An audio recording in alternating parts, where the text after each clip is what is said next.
You've seen many athletes endorsing State Farm. That's because your State Farm agent has your back through good times and not so good times. That's why all the Blue Crabs, Daryl Thompson, and the whole team trust State Farm with their insurance needs. State Farm is the company people have trusted for over 99 years to help life go right. Call your local State Farm agent, Greg Conklin, today at 240-776-4289.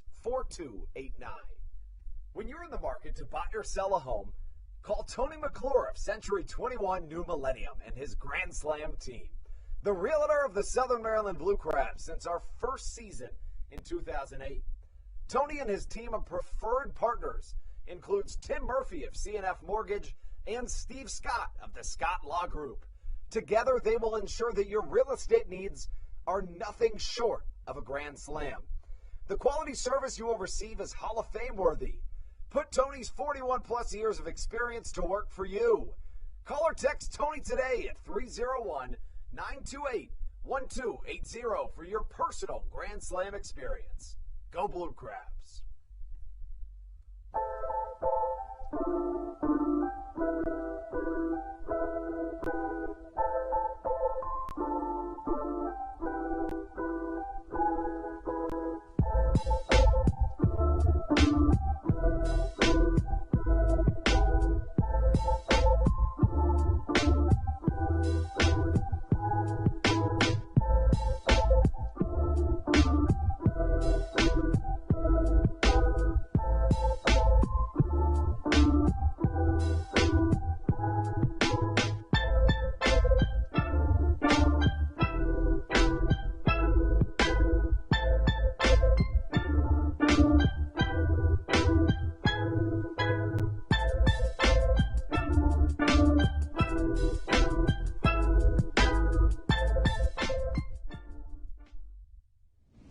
This is Patrick Baker, and you're listening to the Hometown Real Estate Broadcast Network. Good evening and welcome inside Regency Furniture Stadium. Andrew Banstra joined by Brennan Kucera and Matthew Hargrove for tonight's series opener as your Southern Maryland Blue Crabs play host to the Lancaster Barnstormers. You know, just a couple of weeks ago, Brendan, things didn't seem all that complicated in the playoff picture. Well, I guess they did, but not quite as complicated as they are today.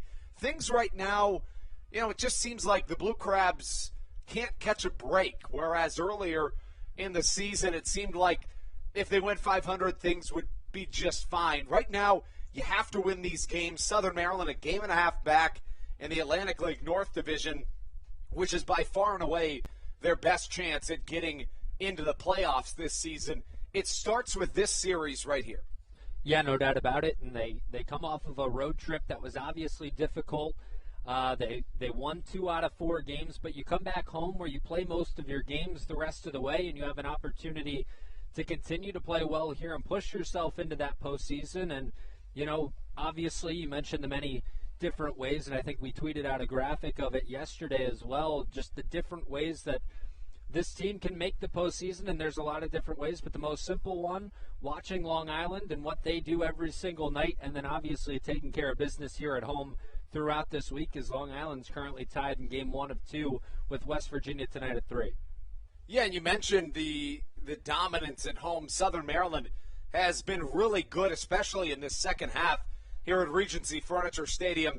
Things have really gone their way. On the road, however, a little bit of a different story, but how about these past 2 games, right? Southern Maryland, a 6-game road trip. They started off losing 4 in a row. Next thing you know, they win the next 2, and that was huge. Yeah, and, you know, we talk about how the standings shift and change constantly day in and day out in this league. And, you know, it was one of those situations where you feel like when Southern Maryland loses 4 in a row at this point in the season, you might be out of it. But that's not the case, obviously. They come back, they win 2, they take that series against Lancaster over there against the Barnstormers, and now they get to come home. And that's the most important thing, I think, when you look at this right now, is that Southern Maryland has a lot of games at home the rest of the way here, and that's going to play to their advantage because the road hasn't been as friendly to them as right here at Regency Furniture Stadium. Yeah, to your point, Southern Maryland with 13 games left this season, 10 of them right here at Regency Furniture Stadium. You mentioned that graphic. Why don't we toss it up on the screen in just a moment? But, I mean, you're exactly right. This is a Southern Maryland team that has played much better at home and will look to do the same. What's it going to take for that to happen this evening? It's going to take a good start out there. Obviously, Patrick Baker getting the start tonight. One of their bullpen guys getting pulled in for a start. He went 3 2/3 in his last start, gave up 2 runs. So getting that good start, giving your offense an opportunity to get out to an early lead, that's really just how you win baseball games. If you can start off fast and then get to that bullpen, your guys in the back end of that bullpen, you talk about guys like Patrick Baker, who's normally in the bullpen, Dalton Geeky, Andres Briseño, and then Matt Latos at the back end. That's where you really want to be in those 7th, 8th, and 9th innings. You want to be able to get to those guys, hand them the ball with the lead, and then hopefully you end up winning the game if that's the case. On the other side of the ball, it'll be Zach Smith, who has struggled this season. The numbers not exactly where you'd want them. Does that, I mean, I think it plays into Southern Maryland's favor, but talk a little bit about the numbers that he's posted this season. Yeah, this is a guy in Zach Smith, 1-5 this season, a 13.38 ERA in 37 innings pitched, a 2.84 WHIP, and a 3.41 average again. So a guy that, you know, if you're Southern Maryland, you want to put pressure on him early. You may not get hits to start the game out early, but you want to get on base, put pressure on him to make pitches, and avoid Southern Maryland having a big inning. And, you know, if you're Southern Maryland, the recipe for success is putting a lot of pressure on Zach Smith on the mound, and this is a guy who can unravel pretty quickly if you do so. Back against Long Island on September 5th, he gave up 9 earned runs in a start where Long Island would go on to score a season-high 20 runs. So he's a guy that if you put pressure on him inning by inning, eventually you feel pretty confident that he'll unravel and give you a chance to score a lot of runs and have that big inning. The key tonight for Patrick Baker is just maintaining the strike zone, something that he's been really good at since the month of July started. Let's get into the starting lineups. We'll start off with the Lancaster Barnstormers. Melvin Mercedes leads things off, playing second base. Batting second, Blake Alleman, the third baseman. In the 3 spot, the MLB veteran Alejandro De Aza, playing in right field. Kelly Dugan bats fourth, playing first base. Caleb Gindel, fifth, playing left field. The designated hitter, Blake Galen, bats sixth, with Ladarius Clark, the center fielder, batting seventh.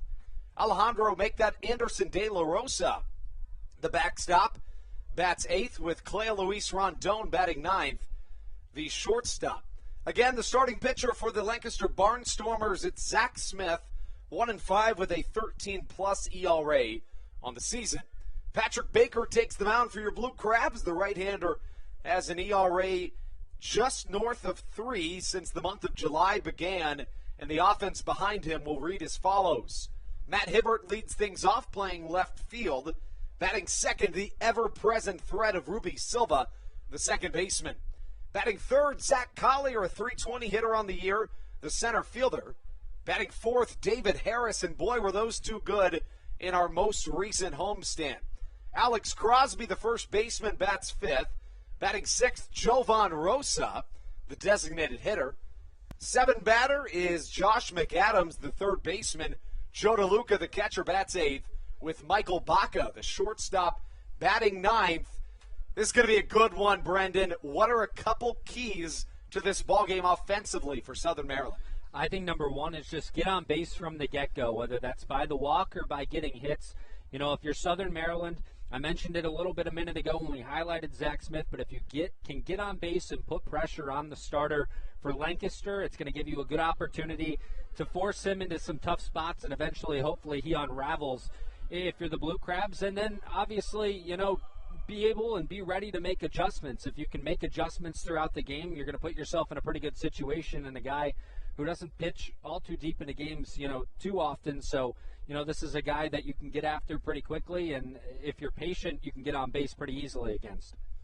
You mentioned that graphic that we were talking about a moment ago. Let's toss that onto the screen really quick. As you can see, the road to the playoffs has 3 possible exits, with the leftmost graphic being the most clear-cut path to the playoffs for the Blue Crabs. If we win the second half, right now we're a game and a half back in the Atlantic League North Division. That's how the Crabs remain hot and become playoff bound. In the middle, you can see if High Point wins, the South Division in the second half. As things stand right now, they're 3.5 games back, but if they were to come back, currently the Blue Crabs would be in line for that wild card spot that would open if Long Island wins the second half. West Virginia winning the second half would be the most difficult pathway to success.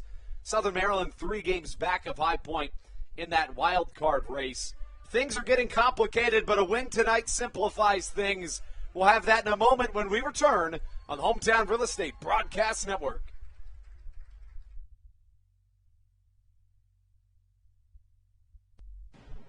This is Joe DeLuca, and you're listening to the Hometown Real Estate Broadcast Network. Dyson Building Center is one of the oldest family-owned and operated hardware, lumber, and building supply stores in Southern Maryland. They are located in St. Mary's County on Route 5 in Great Mills. Dyson's has an expansive and diverse inventory to help you with all of your home improvement and project needs. Whether you're new to the world of DIY, a tried and true DIY professional, or somewhere in between, the friendly and experienced staff at Dyson Building Center is ready and willing to help you today.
This is Blake Vivens, and you're listening to the Hometown Real Estate Broadcast Network.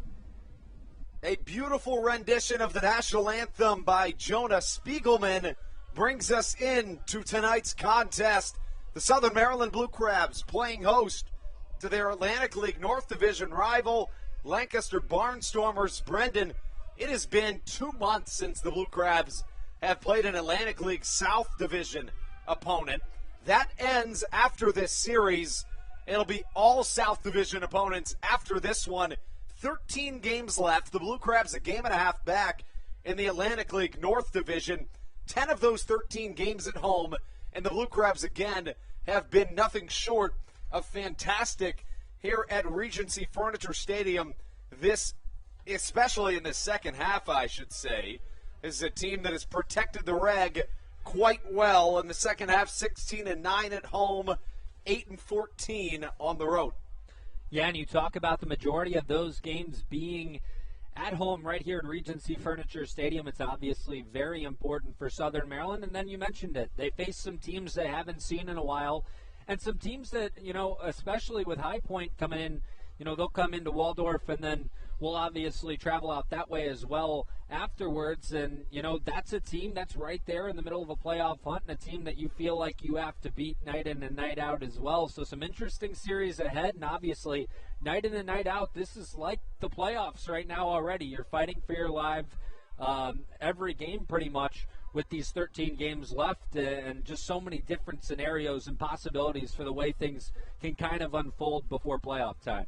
The West Virginia Power playing the Long Island Ducks this evening. That's a huge game, those two teams facing off. After game one of that doubleheader, the Power will announce their rebrand. Brendan, we're excited for that. It's going to be really cool to see. I'm a big fan of rebrands as Patrick Baker begins to throw his final warm-up pitch. The right-hander making a spot start this evening. Talked about it a couple of days ago, but this is a guy that had a 14-14 ERA in the months of May and June, but just over a 3 ERA since July. And in games in which the right-hander this season throws 2 or more innings, he has a 2.15 ERA. Yeah, and I think we've discussed it too after some games that he's pitched in, just that confidence level, seeing that confidence get better and better over time. That's what's so important for him, and we'll see if he can continue his success here tonight for the Blue Crabs. Baker, a fireball throwing right-hander, pounds the strike zone early, and we're underway in Waldorf. Melvin Mercedes at the plate. The left-handed batsman plays second base and prepares for the Baker 0-1. Chopper to the left side, just a touch foul, 0-2 the count. Yeah, that went about as close to a fair ball as you can get without it actually being fair. Thought he slapped it down that left field line, but it was just foul. Mercedes has been a really good bat for the Barnstormers this year, hitting .335, a .442 on base percentage, one of the best in the Atlantic League if he qualified. He does not quite, though. Missed some time this season. The 0-2 from Baker inbound. Out of the stretch, the right-hander, a high and outside fastball. And, you know, the story for Patrick Baker is going to be, can he pound the strike zone?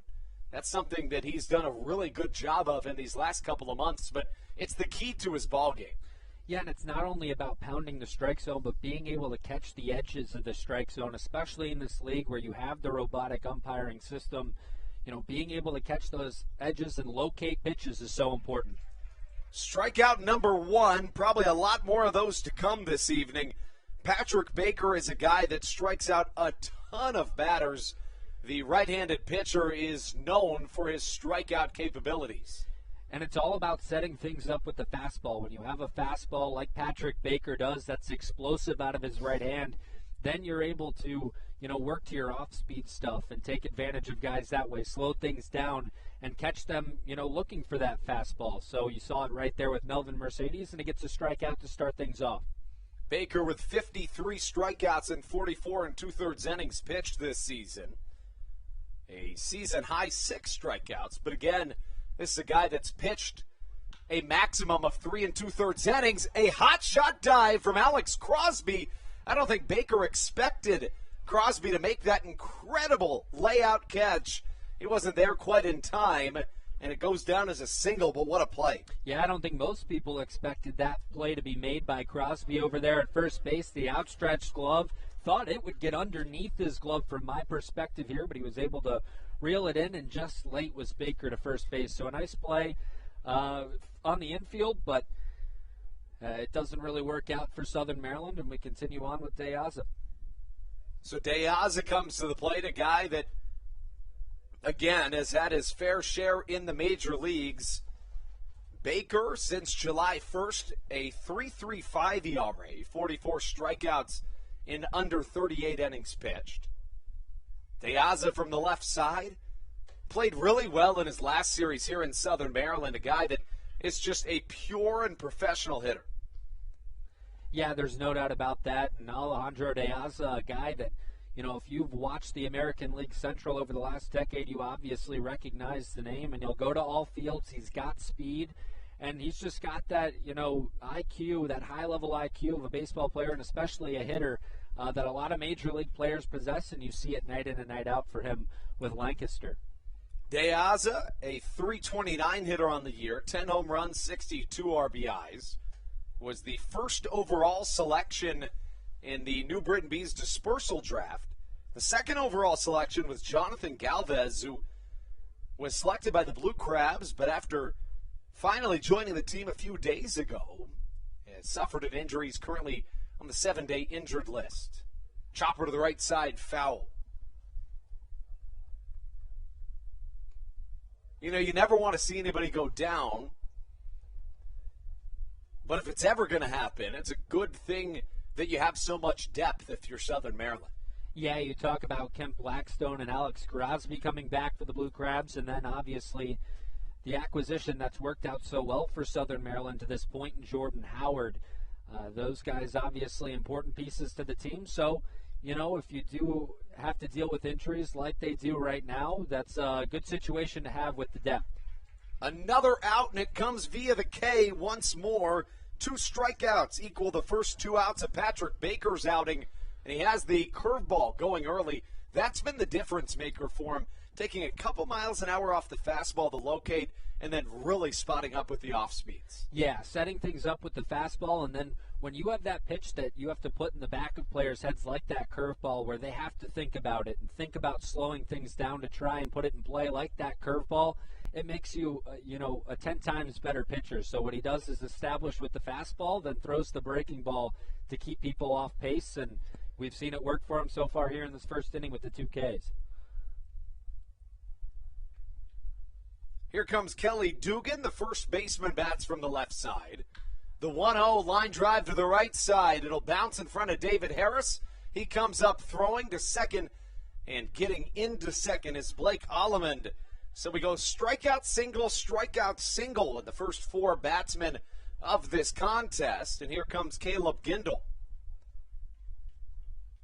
The last time Caleb Gindel batted in the first inning here at Regency Furniture Stadium was that incredible SportsCenter top 10 play by Zach Collier a couple of weeks ago. Gindel, a .279 hitter, 31 home runs to accompany 84 RBIs on the season for the longtime Barnstormer. First pitch from Baker, a fastball outside, the count 1-0. Baker's been spotting up well this evening. Just a couple of good pieces of contact.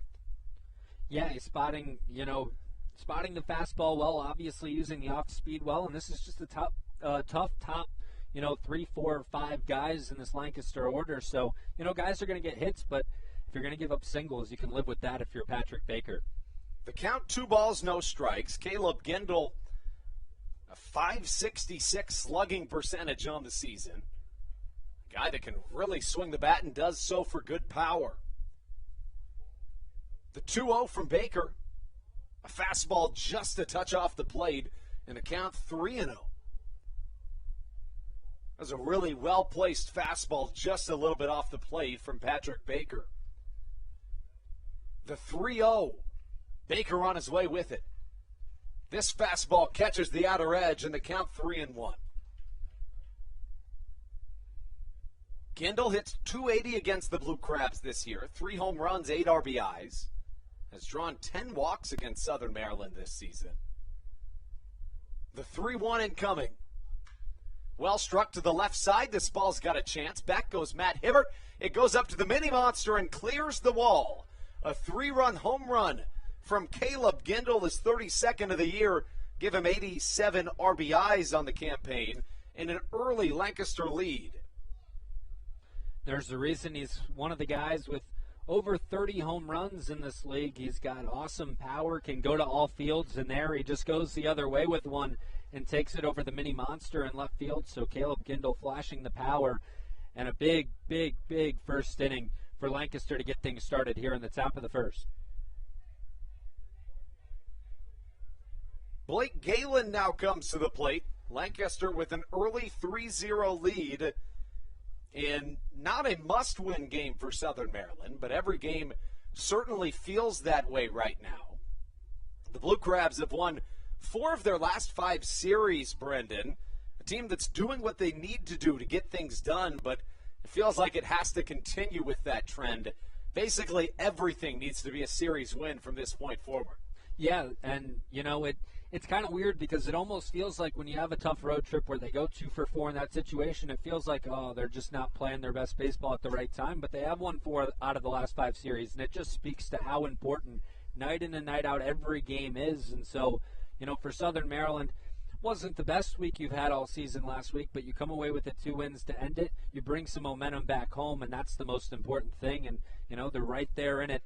With Long Island, and then obviously those wild card scenarios, as you pointed out as well. Yeah, salvaging that road trip with 2 wins to end things was massive.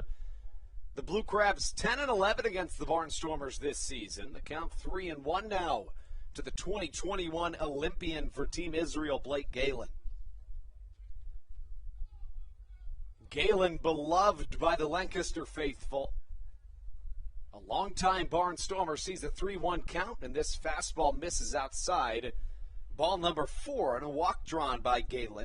Brings up the 7th batter of the inning in Ladarius Clark. And this is where things get concerning. Obviously, Baker looked like he had pretty good stuff early. You've got the fastball working, you're establishing it, and then using the off-speed to keep hitters off balance, and then a couple of base hits, and obviously then Gindel tees up on a home run out towards left field. Next thing you know, the pressure's really on Patrick Baker here to, continue and get that final out of the inning. That brings up Ladarius Clark. First pitch, a fastball in there for a strike. Clark, a .258 hitter on the year. A lot of power. Slugging percentage nearly at .530. With that being said, he struggled against the Blue Crabs this season, hitting .182 against Southern Maryland. A quick 0-2 count from Baker. Baker making a spot start this evening, a reliever by trade, in just his 5th career professional start, 2nd of the season. The 0-2, a slider that misses outside. 1-2 goes the count. And I like that pitch, establishing the fastball. Then you go slider just off the plate, too, so it's close to where the hitter has to think about it. So, that's a good setup pitch there to bring it to 1-2. Fastball outside. The count draws even at 2-2. 84th career professional appearance for Baker. His 32nd for the Blue Crabs this season. The 2-2, back into the screen. Has made one start this year. That was back on September the 23rd at York. Got the no decision, 3 2/3 innings pitched. 6 hits, 2 walks. Allowed 3 runs, 2 earned. High fly to the right side. David Harris, we'll see if he has room. Running into the wall nearly, but he catches for out number 3. The Barnstormers do some damage in their half of the first inning. It's an early 3-0 Lancaster lead. Zach Smith onto the mound when we return on the Hometown Real Estate Broadcast Network. You're listening to Blue Crabs Baseball.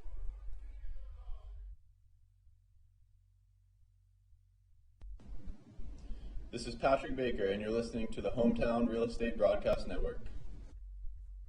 Hey, Blue Crabs fans, make sure to visit the All-American Steakhouse and Sports Theater at 35 St. Patrick's Drive, right here in Waldorf, for some great food with great friends. Their steaks are fresh, hand-cut, in-house daily, as well as many other fresh seafood, chicken, and beef options. They offer outdoor and indoor dining, available each and every day, along with the same great menu to go if you would like. Please visit them online at www.theallamericansteakhouse.com. That's www.theallamericansteakhouse.com. You can also visit them on Facebook or Instagram. They have daily specials that you just can't pass up. Thank you, Blue Crabs fans. When you need a win on the road, don't get left stranded. Make AAA part of your roster, and you'll always have someone on deck ready to get you home. AAA also offers car care, insurance, and travel services, and has stores conveniently located for Blue Crabs fans in Brandywine, Crofton, and Alexandria. Don't forget to ask them about membership discounts for military and first responders. Please visit AAA.com to learn more or to find a AAA location near you.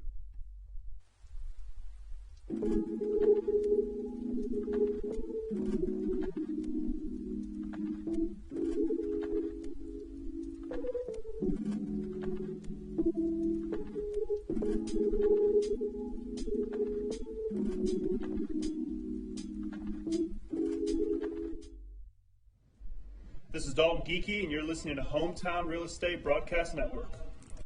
Head into the bottom half of the first inning here at Regency Furniture Stadium. Andrew Banstra joined by Brendan Casera and Matthew Hargrove. Into the bottom of the first, the Barnstormers with an early lead. But just looking at things statistically, it's not the worst thing considering Zach Smith's struggles to this point on the season. An ERA over 13 and a Blue Crabs team that can really pile runs on early. Yeah, there's no doubt about that. And this is a Blue Crabs team that can light up any inning in the ball game as well. We saw the last time Lancaster was here at Regency Furniture Stadium, the Blue Crabs put up an 8 spot in 1 inning against these Barnstormers. So a team that can get hot offensively in a hurry And it starts here in this first inning. Let's see if they can get guys on base and force Zach Smith to work with some traffic on the base paths. First pitch comes in and hits Matt Hibbert. And what else would you expect? A guy that gets hit by pitches more than literally anybody in the Atlantic League of late. Yeah, and I wish when I got here to broadcast Blue Crab Baseball, I kept track of every game that Matt Hibbert got hit by a ball, because I feel like it's every single night. I think every single night I've called a game, he's been hit by a baseball. If not, it's awfully close. It definitely is. It's got to be the majority. There's got to be one or two at the most that there's not a hit by pitch in. Yeah, it's interesting for sure. Hibbert joined the Atlantic League on June 15th, and he's now tied for the Atlantic League lead in hit by pitches on the season. That brings up Ruby Silva. Good speed at first for Matt Hibbert. Zach Smith's pitch gets past the left-handed swinging bat.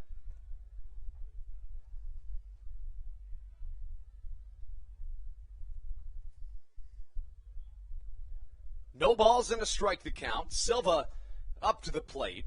Ruby a .327 hitter on the season as a fastball misses outside. Silva has been really good with Southern Maryland. A .359 hitter with the Blue Crabs, and that's in 63 games played. I mean, that is borderline unbelievable. Yeah, and you talk about a guy in Silva in the last 10 games who's hit .325, so a guy who can get hot offensively and can have a lot of success and be a real big piece to this Blue Crabs order.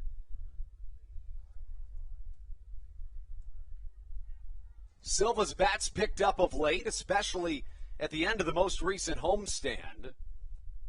Ruby wears number 12 on the back of his jersey. Zach Smith, pickoff move to first, not in time. Silva, one of the best bats in the Atlantic League, and there's really not much of a question about that. A guy that can swing the bat with the best of them and also play the field unbelievably.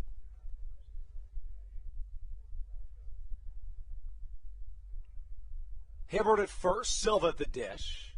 Chopper to the right side, just foul. Ruby Silva, 7 for 24 in this most recent road trip.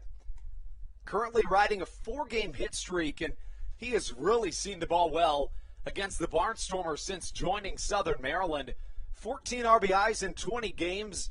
How about 30 for 85 at the dish? Ruby, an outfielder by trade, but has moved into the middle infield position in these last couple of weeks. His bat has just been so good, you got to keep him in the lineup somehow.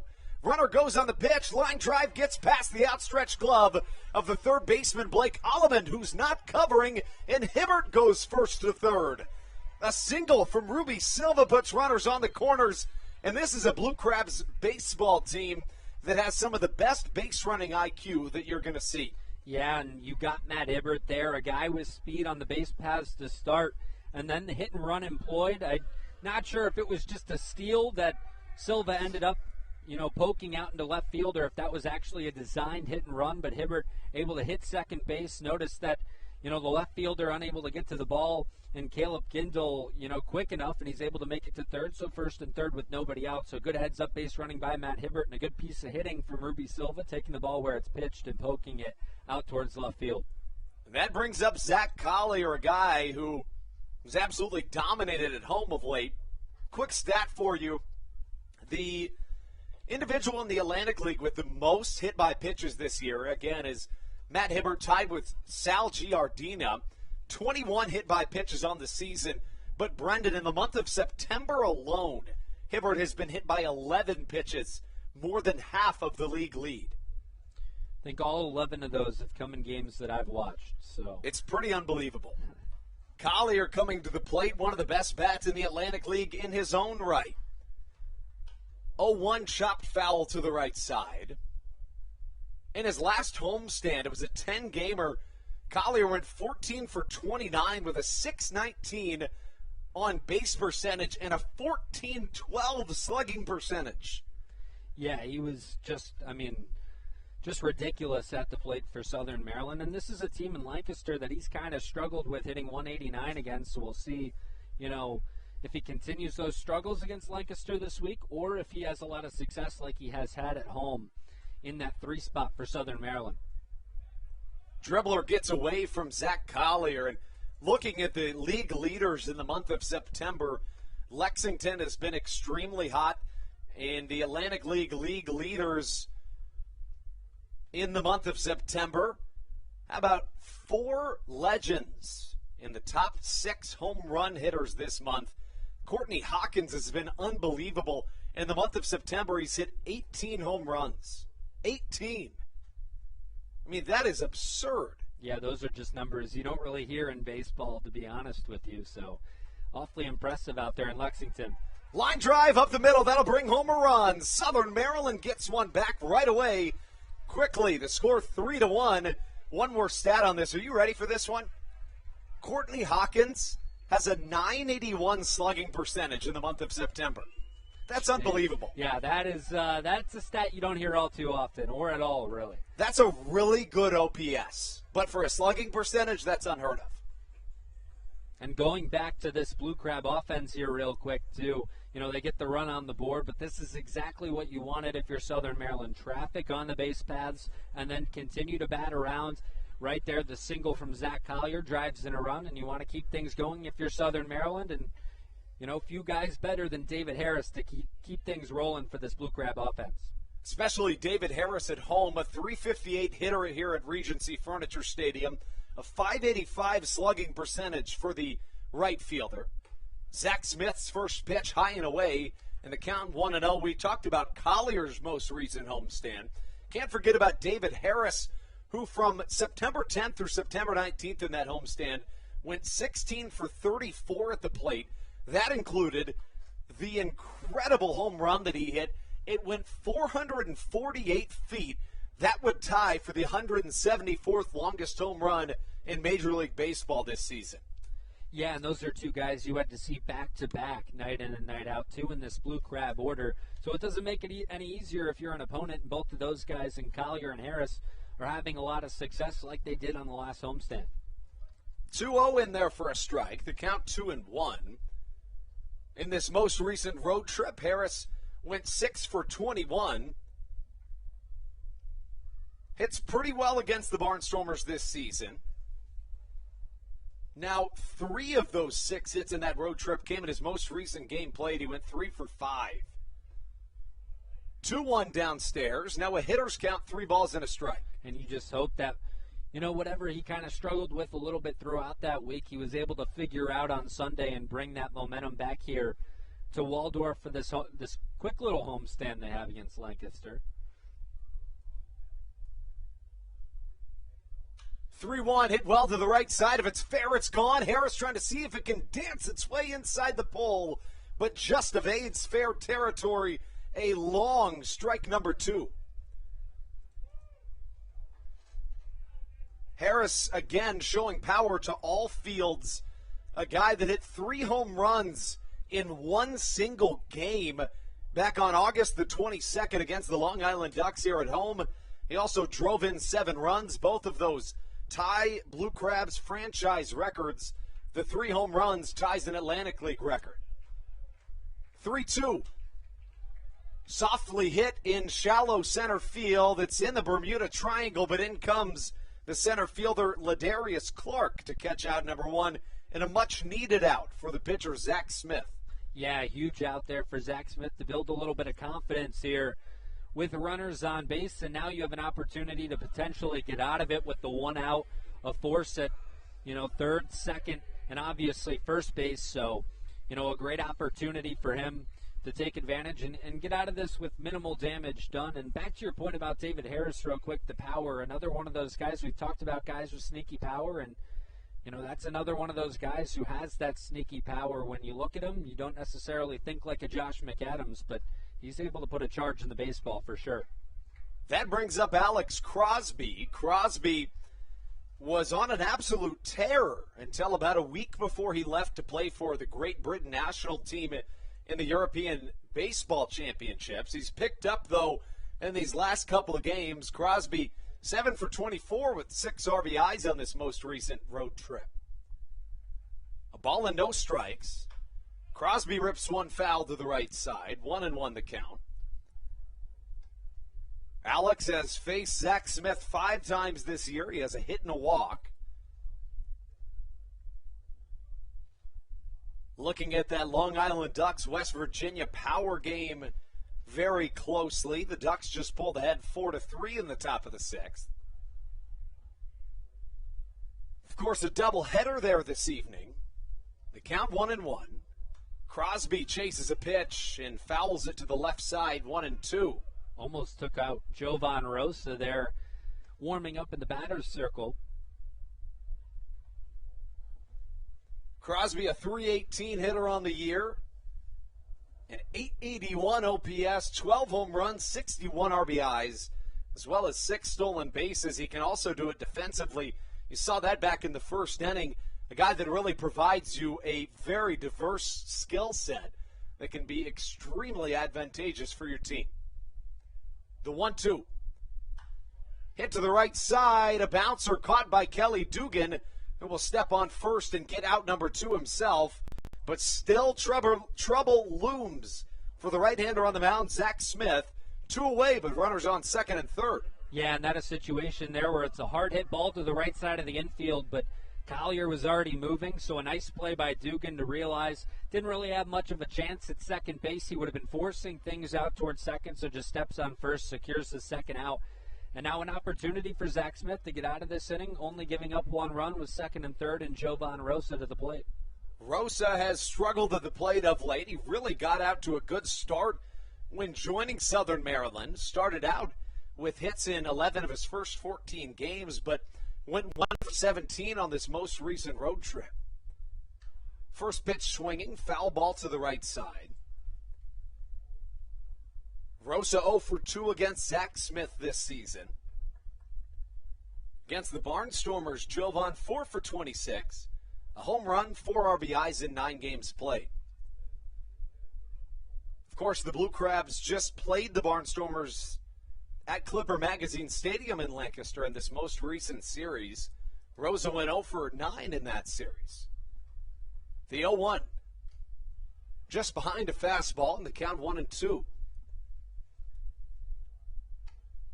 Rosa originally signed to play for Southern Maryland at the start of the 2021 season, but ended up going to Mexico, played with Tabasco to start the season, same team as Edwin Garcia, former Blue Crab. Hit 197 in 19 games before being traded to the Tigres of Quintana Roo. He had 254 in 38 games played. No balls, 2 strikes to Rosa. Fastball high and outside, just a touch off the plate. And I think that's the right pitch there. If you're Zach Smith, it's that fastball elevated that Jovan Rosa likes to chase after and, often is tardy on. So I think that was the right pitch there. Just missed on the outside. Saw if he could get Jovan Rosa to swing at it, but he held up. It'll be interesting to see what Zach Smith goes with here. He's thrown all fastballs to this point. The 1-2. Another fastball. It gets away from the catcher, Anderson De La Rosa. If Rosa can leg this one out, it'll be huge. Oh, my goodness. It gets out of the outstretched glove of Kelly Dugan. And on a drop third strike, 2 Blue Crabs run score. Couldn't have drawn it up much better than that. Yeah, how about that? A strikeout and 2 runs scored for Southern Maryland, but you take it any way you can get it, and right there they take advantage. An errant throw over to first, obviously on the pass ball or the wild pitch, is taken advantage of, and Jovan Rosa just happy to be standing on first and bring up Josh McAdams in a tie ball game now. So it goes down as a strikeout, but it's not going to get Zach Smith out of the inning. Each of the first 3 Blue Crabs in this inning reached base, and have now all 3 scored. That was Matt Hibbert, Ruby Silva, and Zach Collier. Took 7 batters to get out of Patrick Baker's first inning when he was on the mound. Here comes batter number 7 for Zach Smith, and the first pitch misses outside 1-0. Just the worst possible scenario if you're Zach Smith there. You got in trouble in this inning, and then you were able to work your way out of it, but the ball gets past the catcher, a strikeout to Jovan Rosa, legs out at first base, and you give up the runs. So, a real frustrating inning for the Lancaster starter. 1-0 downstairs, 2 balls and no strikes goes the count. McAdams has hit really well against Zach Smith this year, 3 for 4 with a home run and 3 RBIs. So not the guy you want to be facing right now if you're the right-hander Smith. Big swing for McAdams. 2 balls and a strike the count. Josh, a .275 hitter on the season, 21 home runs, 80 RBIs. McAdams, a Calhoun, Georgia native, was all-state in football in high school. Opted for baseball when he was drafted by Cleveland in the 7th round. 2-1 outside. The count had now a hitter's count, 3-1. McAdams can really light up the radar gun as a pitcher, too. Can hit up to 96. Cleveland told him when he was drafted, hey, if this hitting thing doesn't work out, we'll try you as a pitcher. But as a position player, he had some arm troubles, which led to the end of both of those opportunities. The count now full at 3-2. Rosa will have a head start at first base. 3 balls and 2 strikes. 2 away with Josh McAdams at the dish.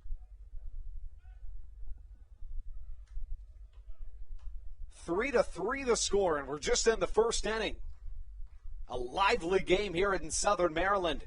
3-2 in there, a called strike 3 and a much-needed one for Zach Smith, who has a nightmare of a first inning, but he gets out of it with a tie ball game. The score 3-3 as we take things into the top half of the second inning. You're listening to Blue Crabs Baseball on the Hometown Real Estate Broadcast Network. This is Joe DeLuca, and you're listening to the Hometown Real Estate Broadcast Network. Dyson Building Center is one of the oldest family-owned and operated hardware, lumber, and building supply stores in Southern Maryland. They are located in St. Mary's County on Route 5 in Great Mills. Dyson's has an expansive and diverse inventory to help you with all of your home improvement and project needs. Whether you're new to the world of DIY, a tried and true DIY professional, or somewhere in between, the friendly and experienced staff at Dyson Building Center is ready and willing to help you today.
This is Blake Vivens, and you're listening to the Hometown Real Estate Broadcast Network.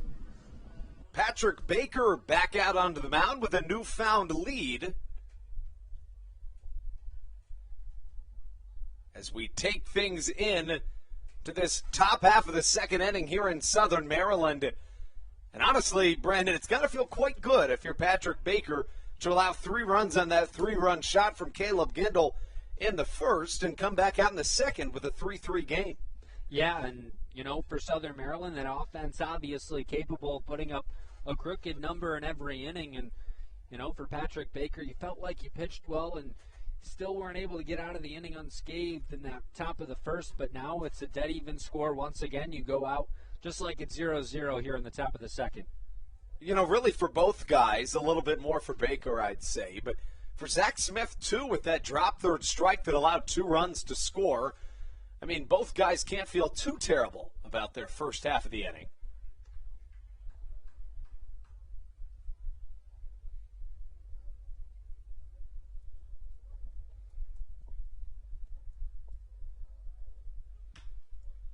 Chopper to the left side, just fair. McAdams is going to have to come up firing, and he does.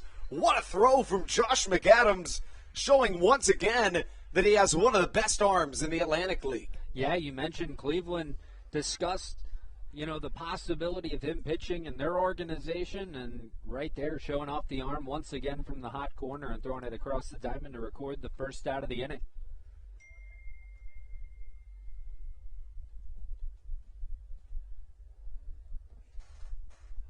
And now comes the 9-hole hitter, Cleo Luis Rondon. Rondon has struggled against the Blue Crabs this season, in just 177 against Southern Maryland. The lowest batting average on the team as a whole as well for Rondon, but he makes up for it with his defensive prowess. First pitch inside, a called strike, 0-1.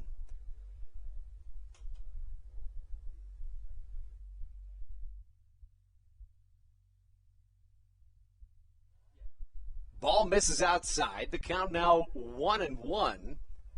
Finishing his first time through the lineup, Baker's looked pretty good. You go back to that first inning, it started out with a strikeout, then a single, then a strikeout, then another single. So 2 on and 2 down. That led to a 3-run home run from Caleb Gindel. 2 balls and a strike the count. Rondon watches one miss upstairs. The count 3-1. And that was just one of those tough situations where you mentioned, the couple of singles, the couple of strikeouts, and obviously the home run. And it's just, if you're Patrick Baker, you feel like you didn't pitch all too poorly in that first inning. And even though you feel like you pitched all right, you give up a 3 spot because of the home run. So tough to deal with if you're Patrick Baker. But obviously, we mentioned a few moments ago, a good feeling with a tied score here in the top of the second. 3 balls, 2 strikes. Curveball, did it catch? Not quite. Goes down as a 6-pitch walk, but a hard-fought battle from Patrick Baker, who finishes his first time through the lineup with 3 hits and 2 walks. Flip things back to the top. Here comes Melvin Mercedes, who struck out swinging to start this game off. Mercedes on the season, a .335 hitter. Baker's offering it to the right side. Crosby could turn 2. First to short, back to first. A 1-6-3. Make that a 3-6-3. Double play gets the Blue Crabs out of the second half of their pitching prowess. Take things into the bottom half of the second when we return on the Hometown Real Estate Broadcast Network.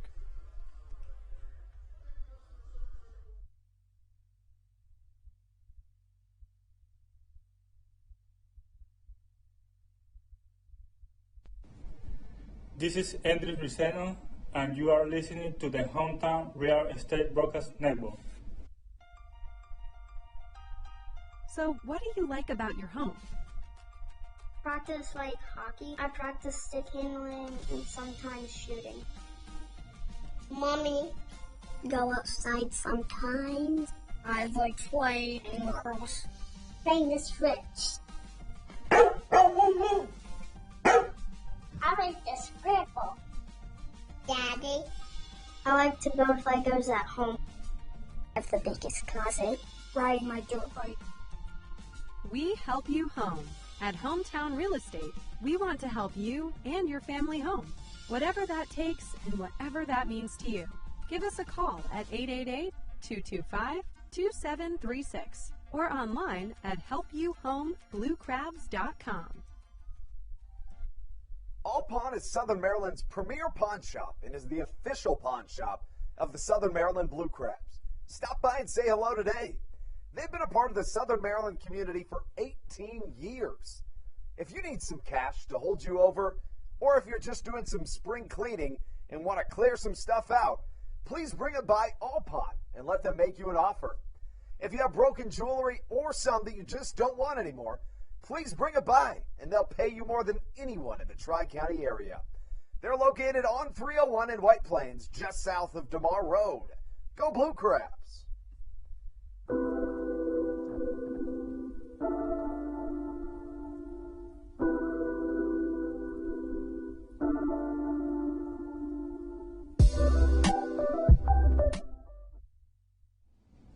Brandon Barker, and you're listening to the Hometown Real Estate Broadcast Network. You just heard from one of the many Blue Crabs success stories, Brandon Barker, who began this season as a member of the Blue Crabs, but had his contract purchased by the Kansas City Royals, made the AAA roster immediately, and finished the season with the Omaha Storm Chasers. Into the bottom of the second we go. Joe DeLuca, Michael Baca, and Matt Hibbert on the docket for Zach Smith's second inning of work. You know, I don't think he did all that poorly in his first inning.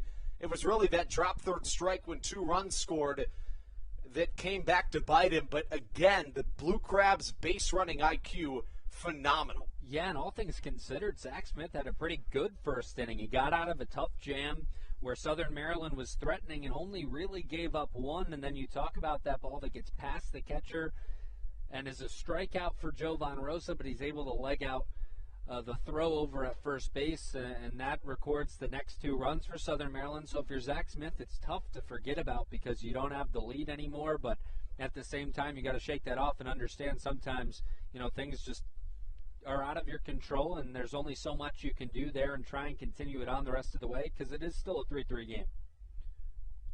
1-1 in there for a strike. Southern Maryland 10-11 against the Barnstormers this season, but it's really interesting in that the Blue Crabs hit .280 against Lancaster, but the Barnstormers hold just a .240 batting average against Southern Maryland.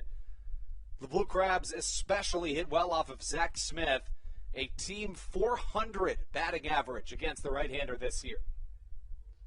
And I thought that hit DeLuca, but might have bounced in front of him. But, yeah, you mentioned it, but .280 for the Blue Crabs, and I don't know if a lot of that has to do with the second half of the season for Southern Maryland against Lancaster, but just an offense that's had a lot of success, obviously, against them. Checking in on that Long Island game, the Ducks still on top of the West Virginia Power by a score of 4-3. 2 balls, 2 strikes. Zach Smith's pitch swung on and missed. Strike number 3 to Joe DeLuca, and a good start to Smith's second inning of work. And we've talked about it on past broadcasts.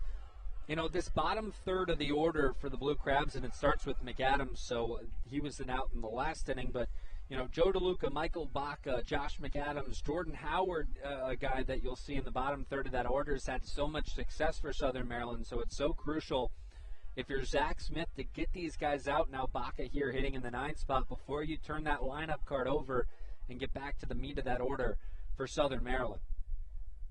Michael Baca, the shortstop for this Blue Crabs team, a .278 hitter on the year, went 3 for 14 in this most recent road trip. 2 hits and 8 tries in his most recent series against the Barnstormers. The 1-0 in there for a strike. Baca in his 4th season of professional baseball, his first with the Blue Crabs, 2nd in the Atlantic League.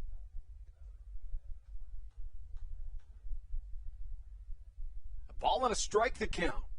Smith's pitch, a cutter just outside. Zach Smith has good velocity.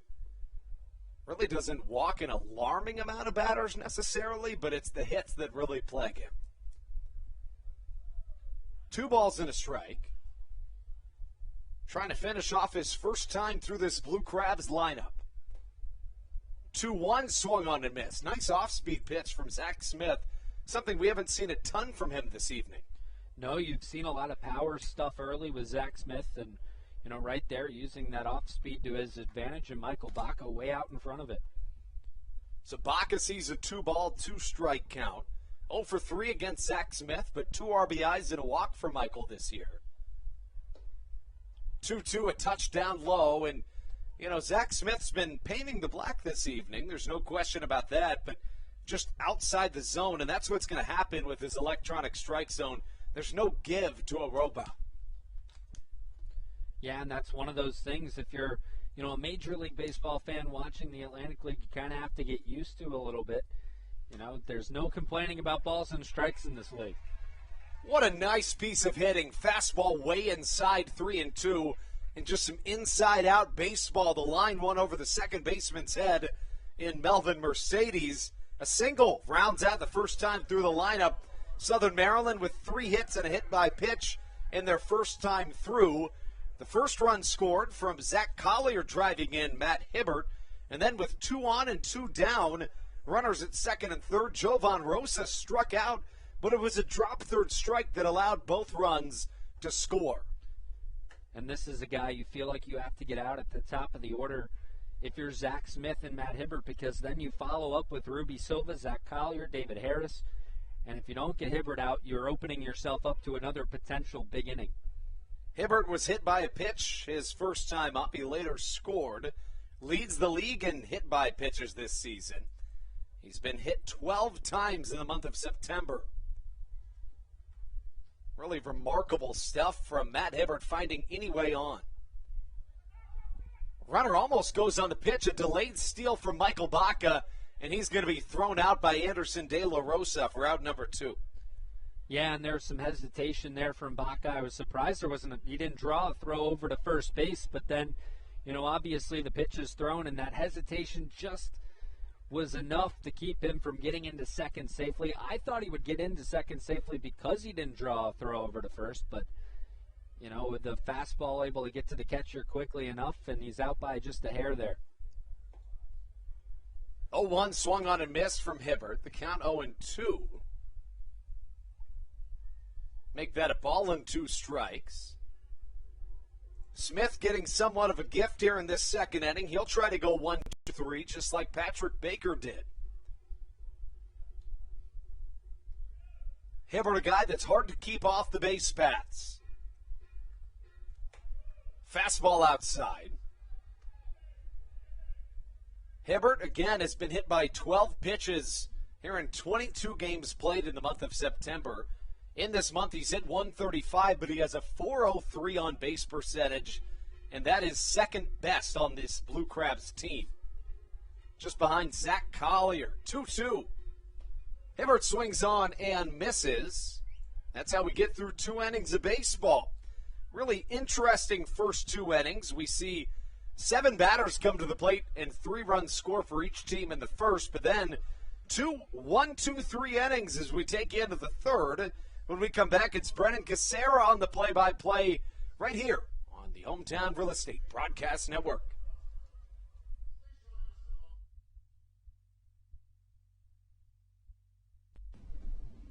This is Patrick Baker, and you're listening to the Hometown Real Estate Broadcast Network.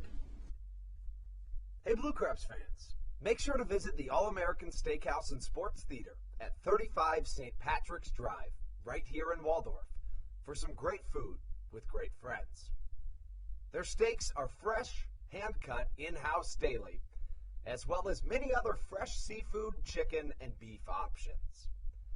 They offer outdoor and indoor dining, available each and every day, along with the same great menu to go if you would like. Please visit them online at www.theallamericansteakhouse.com. That's www.theallamericansteakhouse.com. You can also visit them on Facebook or Instagram. They have daily specials that you just can't pass up. Thank you, Blue Crabs fans. When you need a win on the road, don't get left stranded. Make AAA part of your roster, and you'll always have someone on deck ready to get you home. AAA also offers car care, insurance, and travel services, and has stores conveniently located for Blue Crabs fans in Brandywine, Crofton, and Alexandria. Don't forget to ask them about membership discounts for military and first responders. Please visit AAA.com to learn more or to find a AAA location near you.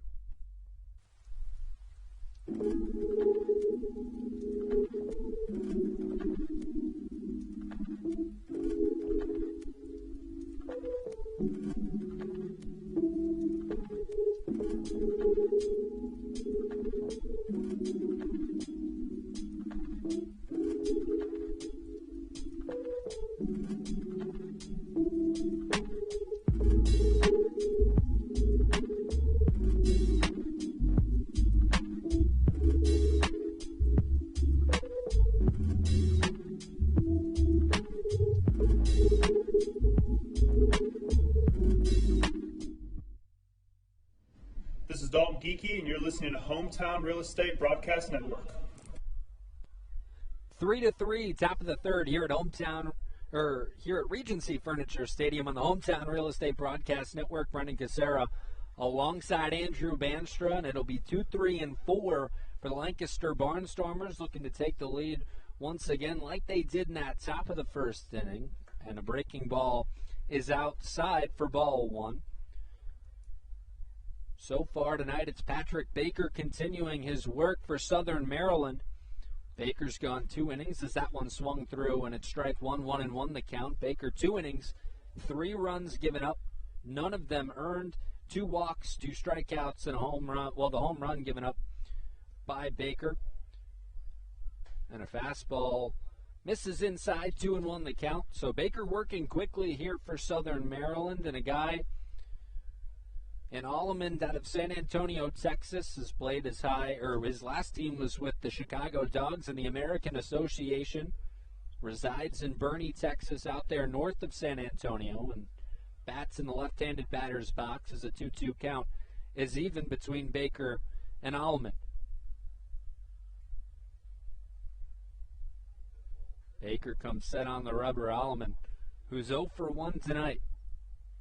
The 2-2, that one fouled back, and it'll be 2-2 again. We'll continue things on here. And the Blue Crabs in a postseason push here against these Lancaster Barnstormers. But Andrew, obviously, Lancaster, one of those teams that's not technically out of it, but they are lagging behind in the standings for sure.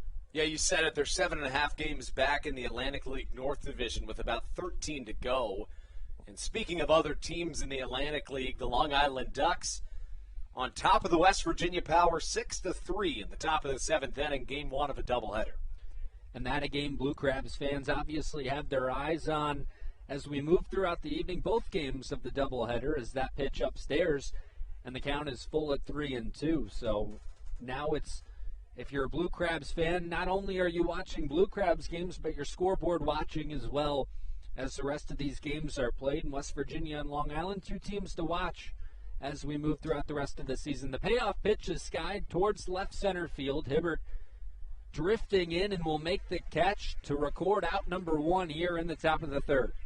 Yeah, for Patrick Baker, who really started out this game quite well, despite a couple of hits, he's settled down of late. Began that second inning of work with a ground out, followed with a walk, but then a 3-6-3 double play, and he's now retired 3 of his last 4. This is a Blue Crabs team that took 2 out of 3 from Lancaster over the weekend in Lancaster, so now looking to do similar damage here at home as Alejandro De Aza steps into the left-handed batter's box, and Baker has a fastball ripped down the right side into the right field corner. Alejandro De Aza will round first, and it looks like he'll go for 3 as the ball is bobbled in right field by Harris, and he'll go into third base standing. So Alejandro De Aza with a big hit for the Barnstormers here with 1 down, and that'll bring up Kelly Dugan with 1 on and 1 out. Yeah, De Aza was really good in his most recent series here in Southern Maryland. In game 1 of that series, he went 2 for 4 with a triple and a single. Game 2, he hits 2 doubles. And then in game 3, he homered, was hit by a pitch, and hit a double. So some really good success here at Regency Furniture Stadium for De Aza. 4th triple of the season for Alejandro De Aza, and that'll bring up Kelly Dugan, who is 1 for 1 so far this evening. Had a single back in that first inning. And Baker looking to get a big out here with 1 down and a runner at third base as he kicks and deals, and that one's grounded towards second base. And with Ruby Silva playing at the cut of the grass, that'll get by him, and that'll get a run for Lancaster. So it's 4-3 Barnstormers now on the RBI single from Dugan. First earned run of the night for Patrick Baker, trying to just maintain somewhat of a lead. Of course, Southern Maryland's offense has been really good, especially against the right-hander on the mound for Lancaster in Zach Smith. So just trying to keep the damage down and keep the runs coming if you're Southern Maryland.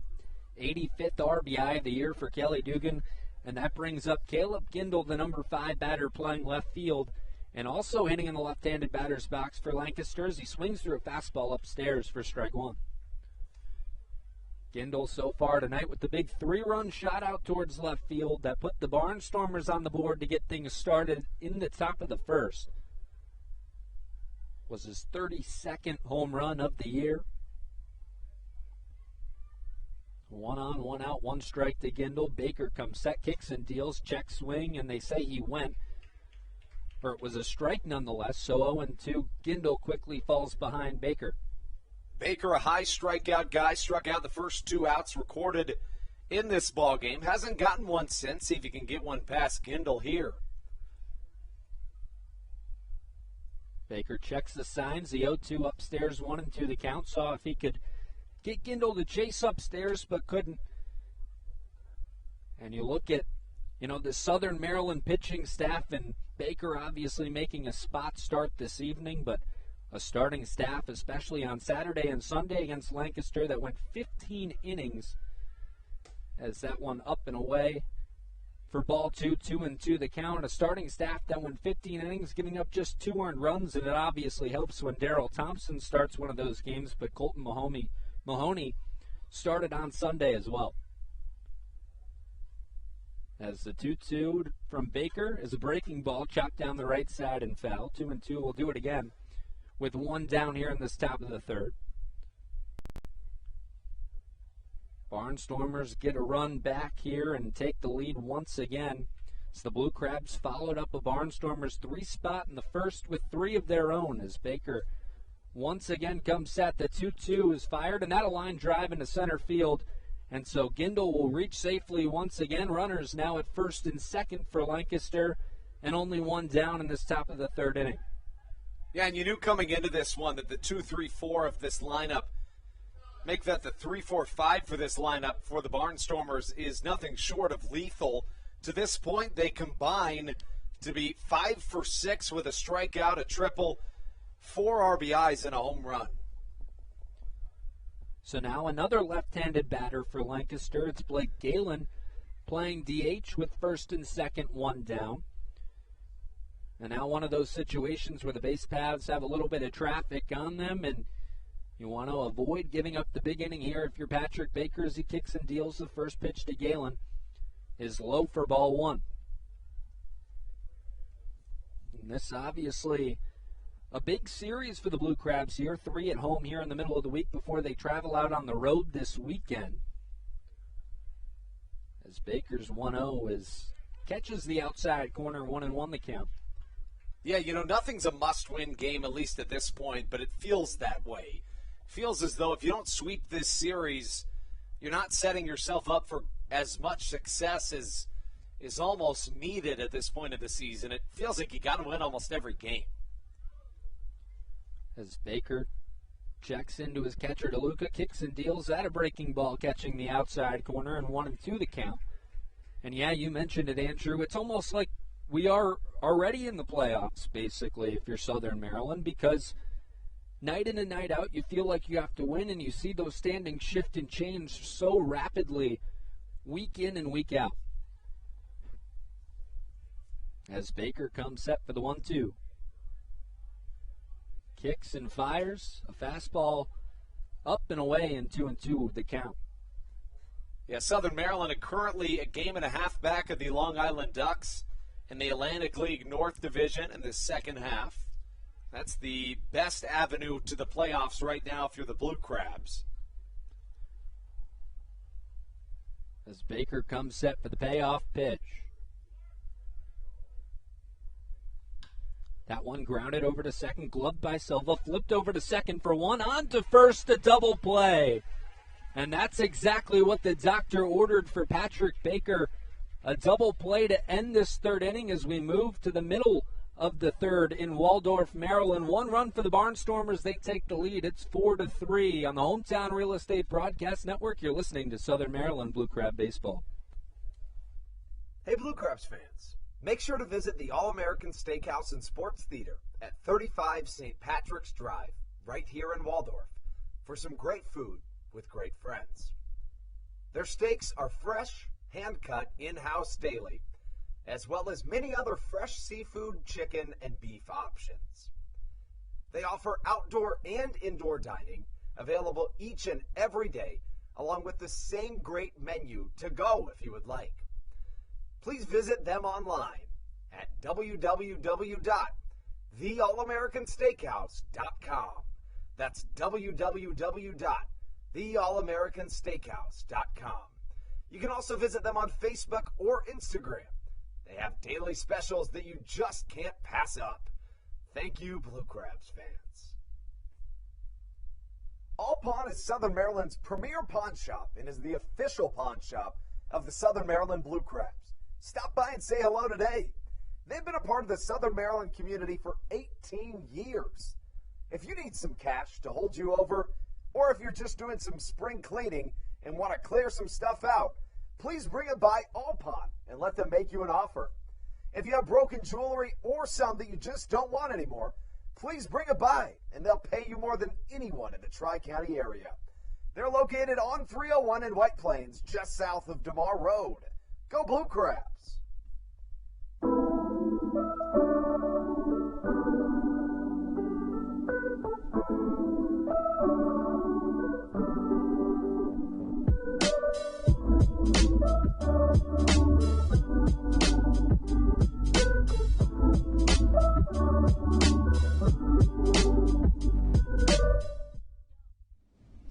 This is Patrick Baker, and you're listening to the Hometown Real Estate Broadcast Network. Bottom three here at Regency Furniture Stadium. Zach Smith continues on the mound for the Lancaster Barnstormers. He's worked 2 innings pitched so far, 3 earned runs on 3 hits, 4 strikeouts, and no walks. And it'll be the meat of this Blue Crab order coming up to the plate, starting off with Ruby Silva, then Zach Collier and David Harris, 2, 3, 4. To get things started here in the bottom of the 3rd inning, Silva singled back in the 1st inning. Poked one out towards left field on a hit and run where Matt Hibbert went from 1st to 3rd. First pitch into him inside for ball 1. And Ruby Silva, a guy who's been hot for the Blue Crabs in the last 10 games, a .325 average. And he awaits the 1-0 pitch as that's slowly chopped down the right side. It'll be gloved by Mercedes, thrown over to first, and he got him. What a play by Melvin Mercedes. I thought that one would squeak through the right side of the infield, but it didn't for Ruby Silva.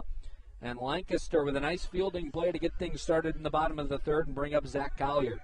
Yeah, you know, it's interesting. Mercedes always brings that glove out there, but what's really interesting is Zach Smith's turnaround in this game. He allowed the first 3 to reach base in this contest, but outside of a Michael Baca base hit in which he was later caught stealing, how about 7 of his last 8 retired for Zach Smith? And Smith feeling like he should only have 1 run on the board from the Blue Crabs, but 1-0 the count now here as it's 4-3 Barnstormers, and we mentioned a couple of times on the broadcast he had a pass ball back in the 1st inning that was able to bring in 2 runs on a Joe Bonarosa strikeout. And he comes set with the 1-0. That a fastball pumped by Collier. Zach Collier, the 3-hitter, playing center field for the Blue Crabs tonight. Another one of those hot hitters for Southern Maryland so far in the last 10 games, a .370 average in 27 at-bats. He has been absolutely phenomenal over the last month or so for Southern Maryland. And he awaits the 1-1 pitch. That one pumped by him once again. Smith goes right back with the fastball, 1-2 the count. Collier came into tonight hitting .320 with 12 home runs and 46 RBIs. A .506 on-base percentage in the month of September for Zach Collier. 15 for his last 30 at home. And a single up the middle, an RBI single up the middle in his first at-bat for Southern Maryland. And once again, the fastball from Zach Smith strikes out Zach Collier so quickly, 2 down, and David Harris to the plate for Southern Maryland. And again, a good turnaround for Zach Smith. 8 of his last 9 retired. A guy that's really struggled not just this season, but especially against the Blue Crabs. Enters play with an ERA above 13. Showed signs of struggles in the 1st, but has done a good job turning things around. And Zach Smith looking to get out of this 3rd inning with no runs to his stat line as David Harris steps in. Harris so far tonight 0 for 1. And it looks at a first pitch strike in there. It was a fly out back in the first inning for the right fielder for Southern Maryland. That'll be Alex Crosby waiting on deck. Should David Harris reach as Smith comes set, toes the rubber, kicks and deals. And that one a ground ball up the middle, but right into the shift where Mercedes is waiting for it, throws over to first, and that's how the inning will end. So a nice defensive play to get things started, and the shift playing a role in the way things end in this third inning. It's still 4-3 here from Regency Furniture Stadium. The Barnstormers leading the Blue Crabs on the Hometown Real Estate Broadcast Network. We move to the fourth inning. You're listening to Blue Crab Baseball. This is Daryl Thompson, and you're listening to the Hometown Real Estate Broadcast Network. When you're in the market to buy or sell a home, call Tony McClure of Century 21 New Millennium and his Grand Slam team. The realtor of the Southern Maryland Blue Crabs since our first season in 2008. Tony and his team of preferred partners includes Tim Murphy of CNF Mortgage and Steve Scott of the Scott Law Group. Together, they will ensure that your real estate needs are nothing short of a grand slam.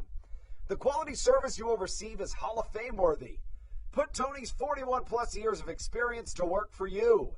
Call or text Tony today at 301-928-1280 for your personal Grand Slam experience. Go Blue Crabs. Did you know that the Washington, D.C. metro area is the 5th most expensive place to live in the entire United States of America? Sometimes finding affordable housing in this area can feel impossible. If you're struggling to find affordable housing, look no further than the Villages of St. Charles by Ross Properties. You can visit them online at villagesatstcharles.com for more information today. Villages of St. Charles. They'll have you safe at home.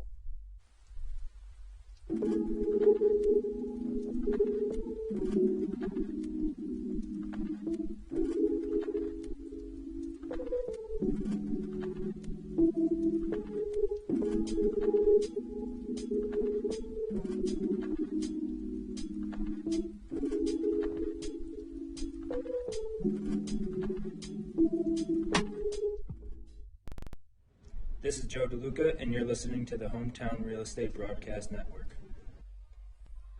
Top four from Waldorf is the Barnstormers leading the Blue Crabs 4-3 here on the Hometown Real Estate Broadcast Network. It'll be Ladarius Clark, Anderson De La Rosa, and Cleo Luis Rondon for Lancaster. 7-8-9 coming up, and they'll face Patrick Baker, who continues on for Southern Maryland. The line looks like this for Baker so far this evening. 3 innings pitched, 5 hits, 1 earned run, 2 strikeouts, and 2 walks. He gave up a home run to Caleb Gindel.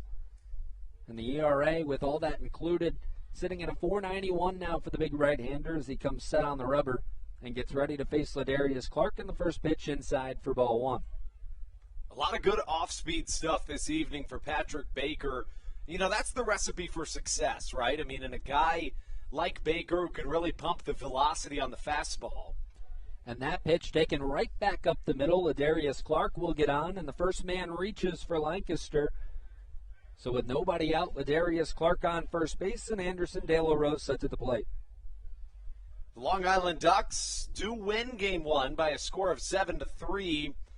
Southern Maryland now 2 games back in the Atlantic League North Division. But you know what? At the same time, with West Virginia losing, that kind of plays into the Blue Crabs' hand as well with the whole wild card race.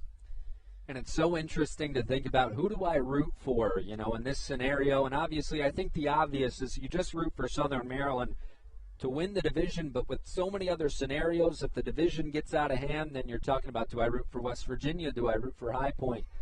And it gets a little bit tricky, as we highlighted earlier, especially on the pregame show.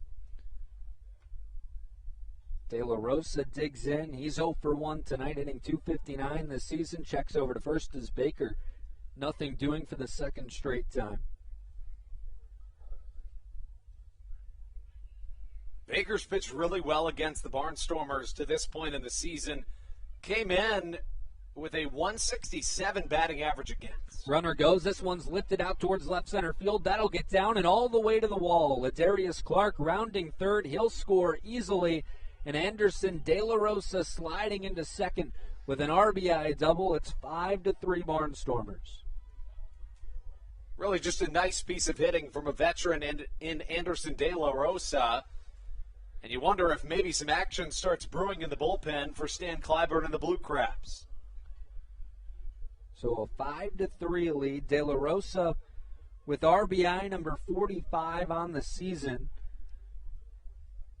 And it was double number 15. So De La Rosa in the bottom third of this order for the Barnstormers doing a little bit of damage on Patrick Baker to get things started in the top of the fourth inning and bring up Cleo Luis Rondon, who walked back in his first at-bat. And then, of course, that lineup card flips over after Rondon, and you've got to face the likes of Melvin Mercedes, Blake Alleman, Alejandro De Aza, guys like that. So it doesn't get any easier after Rondon and nobody out here in the top of the fourth inning. Baker comes set with a runner at second base. He kicks and fires and a fastball outside for ball one. Just like that, Dylan Brammer starts warming in Southern Maryland's bullpen. A really good option for Stan Clyburn and the Blue Crabs. We talked about the importance of the bullpen, throughout the week and throughout these broadcasts for this Blue Crab team. Patrick Baker, a part of that bullpen, as the bunt showed. And it gets away from DeLuca, throw over to third base, not in time. De La Rosa able to slide in safely, and just offline from DeLuca gave De La Rosa a chance to get in safely, and he does. So still nobody out, and a runner at third base for Lancaster. Yeah, the deepest that Patrick Baker's worked into a game this season is 3 2/3 innings. So you didn't expect a ton more than 4 innings out of him, probably around the time that you'd work towards the bullpen. And Baker just looking to get to that bullpen without any more damage being done for Southern Maryland here, as he's 2-0 to Rondon. Infield playing in at the cut of the grass. The 2-0 pitch, that one outside on a fastball, 3-0 the count. So the infield, anything hit on the infield here, they're looking to check the runner at third base and throw over to first to get it out. But a 3-0 pitch from Baker, and that one a strike in there, just an easy fastball right down the middle. And it's 3-1. The lines tonight for both teams look like this. 5 runs on 7 hits for the Barnstormers so far, no errors. And for Southern Maryland, 3 runs, 3 hits, 1 error. Baker comes set, kicks and deals. That one sent high down the left field line and well out of play near the Legends Club out on that left field line. I don't say this all that often, but if I'm Patrick Baker, I'm looking for a strikeout right here. This is a situation where you'd go a long ways flipping the lineup back to the top with 1 down and just 1 runner at third.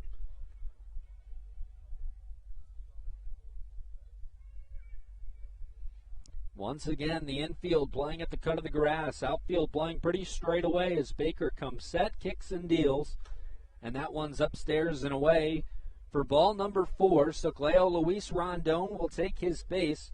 And the lineup card flips over for Melvin Mercedes. The third time the lineup card flips over tonight. And Mercedes 0 for 2, but obviously a dangerous hitter, especially with nobody out and runners at the corners here. I was almost wondering if Stan Clyburn might go talk to Baker to allow Dylan Brammer a bit more time to warm up.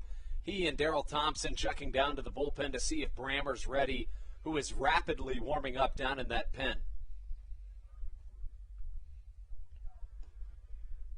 Mercedes looks at a fastball outside for ball 1. So runners at the corners, a critical situation here for Baker. As Andrew mentioned, Dylan Brammer getting warmed up, working out quickly out in that Blue Crab bullpen. As Baker's 1-0 is hit hard up the middle, gloved by Baker, and he throws over to first, and he got him out. Melvin Mercedes is out at first base. A run scored for the Barnstormers, and that went off the glove, I should have said, off Baker, and it stayed right around him. So a nice play, and one of those lucky plays where you just throw the glove up and try and knock it down, and he did so right there. He had a really good composure from Patrick Baker. I mean, it's never very settling when you are almost hit in the head with a 95-mile-an-hour line drive, but he picks it right up, throws to first. Good decision to not try to do anything too special, just get the one out, and now Daryl Thompson will have a word with Baker. Yeah, and you mentioned it, Daryl Thompson here likely giving Bremer an opportunity to warm up, and might talk to his pitcher a little bit too, give him a chance to catch his breath after a line drive hit right back at him. So, a tough play there, and fortunate situation that Baker wasn't hit, obviously in the head. That's where that baseball was headed, and then able to record the out as well.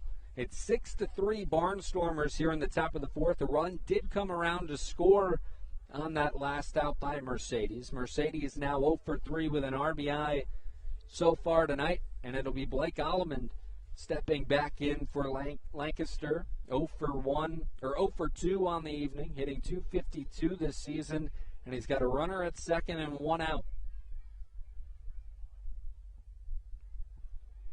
Turned into a beautiful evening here in Waldorf. We were checking the forecast throughout the day. Looked like it was going to rain for a large portion of the day, but cleared up, and it looks like we're good to go for baseball through the night here at Regency Furniture Stadium as Baker continues on. That a breaking ball lifted high and deep towards right center field. Going back is Collier. That'll drop in front of the track.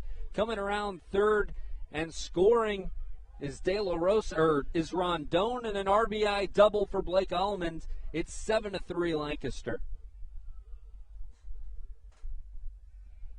And again, really just a fine piece of hitting for Blake Alleman, who drives in the run, and you got to wonder if that's the end of the road for Patrick Baker.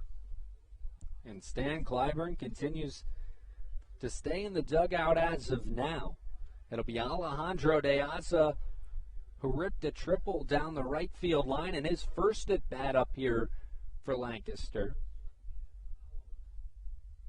Things getting a little scary here for Southern Maryland early. A 4-run deficit at 7-3.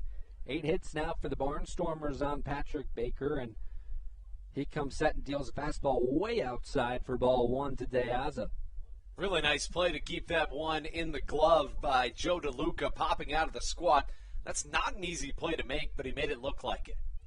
And you mentioned, especially with that runner over at second base, so important that DeLuca makes that play and doesn't let the runner advance, especially with one down.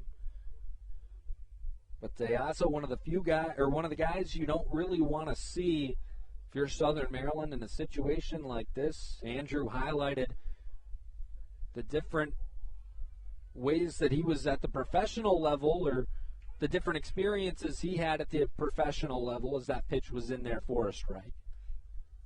So a guy who's seen everything from pitchers at the highest level of baseball. And Baker comes set, looking to record a big out here. The 1-1 pitch outside, 2-1 the count. De Aza with a long and healthy major league career spanning from 2007 all the way through the late 2010s. Played for a multitude of teams, most notably his time with the White Sox. And the 2-1 pitch outside, 3-1 the count to De Aza. And, this is one of those situations, Andrew, where it's tough because, De Aza being one of the better hitters in this Barnstormer lineup, can't really work around him, though, because then Kelly Dugan comes up next and another big hitter right behind him. Yeah, it's been this 3-4-5 of this Barnstormer lineup that's been so lethal this evening. And that one's ripped out towards center field. Going back is Collier. Chasing it down in front of the track will make the play. Holding at second is Alleman, and that's the second out of the inning. And at this point, if you're Stan Clyburn, you probably just let Baker work out of this one and then bring Bremer in for the fifth inning, although Daryl Thompson and Clyburn at the top step of the dugout. And we're watching them over there. Doesn't look like there's any movement towards Baker yet, as Thompson at the top step and Clyburn calling him back in, so they're going to let him go here. And he'll face Kelly Dugan, the left-handed power hitter for Lancaster. Dugan 2 for 2 tonight with an RBI, and that pitch catches the outside corner for strike number one. For a Blue Crabs team that can come back a lot, it would go a long ways to end the inning right here. 7-3, Barnstormers leading the Blue Crabs, and Baker's breaking ball catches the outside corner once again, and quickly 0-2 to Dugan is Patrick Baker. Runner at second is Blake Alleman. He drove in a run. A 3 spot here in the top of the fourth, much like the top of the first for Lancaster, as that one's fouled down the left side and out of play.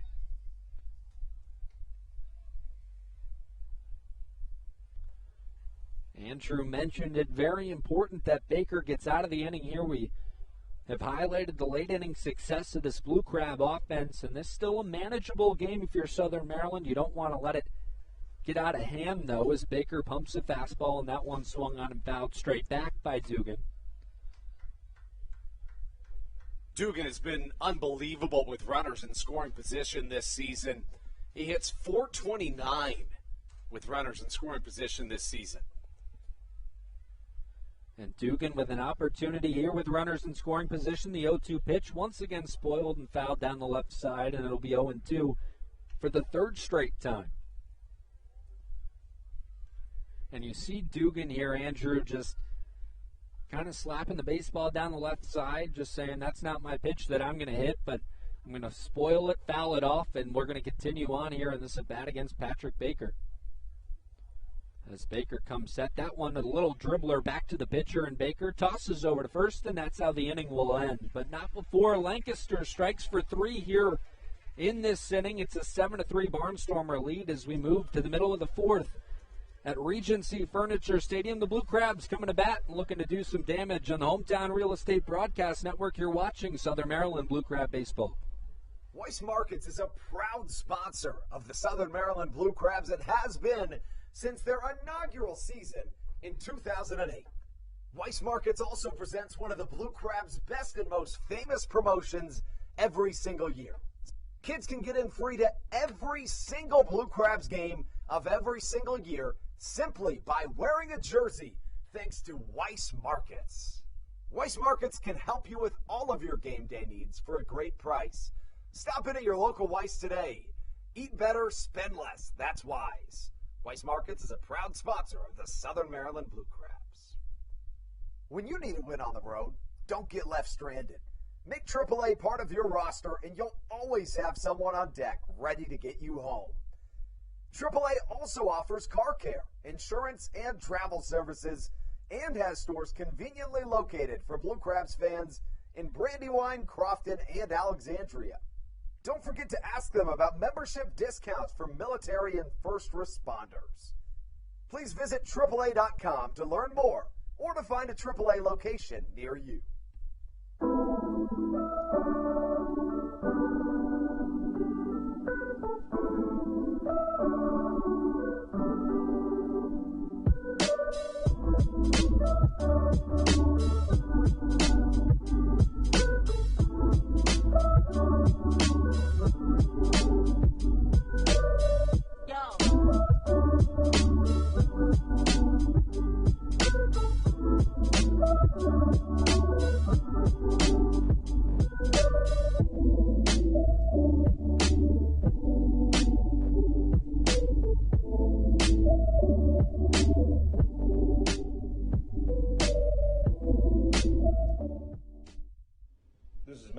And you're listening to the Hometown Real Estate Broadcast Network.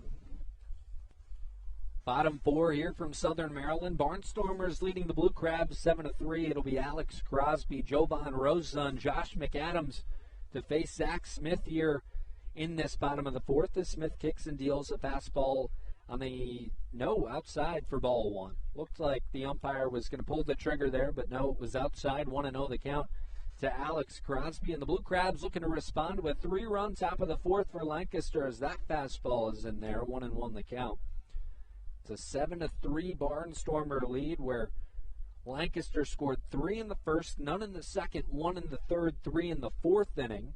Southern Maryland with a 3 spot in the first as that one's laced down the left field line. That'll get all the way to the wall into the corner. Crosby rounding first. He'll go into second standing, and Alex Crosby with a big double to get things started here in the bottom of the fourth inning. You know, that was a massive hit for the Blue Crabs to get things going, but you could make the argument that it was just as important for the Charleston Senior Living Community bingo card here on our baseball bingo night. That knocked 3 off of my card. I am close to finishing this thing out. I don't know if you guys are still following along with yours. It's sometimes hard to do, but 6 of my 8 have now been crossed off. Yeah, we've done the bingo thing twice now, and I have not been good at keeping up with it, I have to say. But Jovan Rosa now to the plate in the right-handed batter's box with Crosby at second and nobody out, and he looks at a fastball upstairs for ball 1. So an opportunity here for the Blue Crabs with the first man aboard to get a little bit of a rally started. Rosa struck out in his first at-bat back in the first inning. Josh McAdams waits on deck and will follow. And Alex Crosby, one of those guys that was gone for a period of time from Southern Maryland, but is back here now on this homestand, and a fastball outside for ball 1, quickly 2-0 to Jovan Rosa from Zach Smith.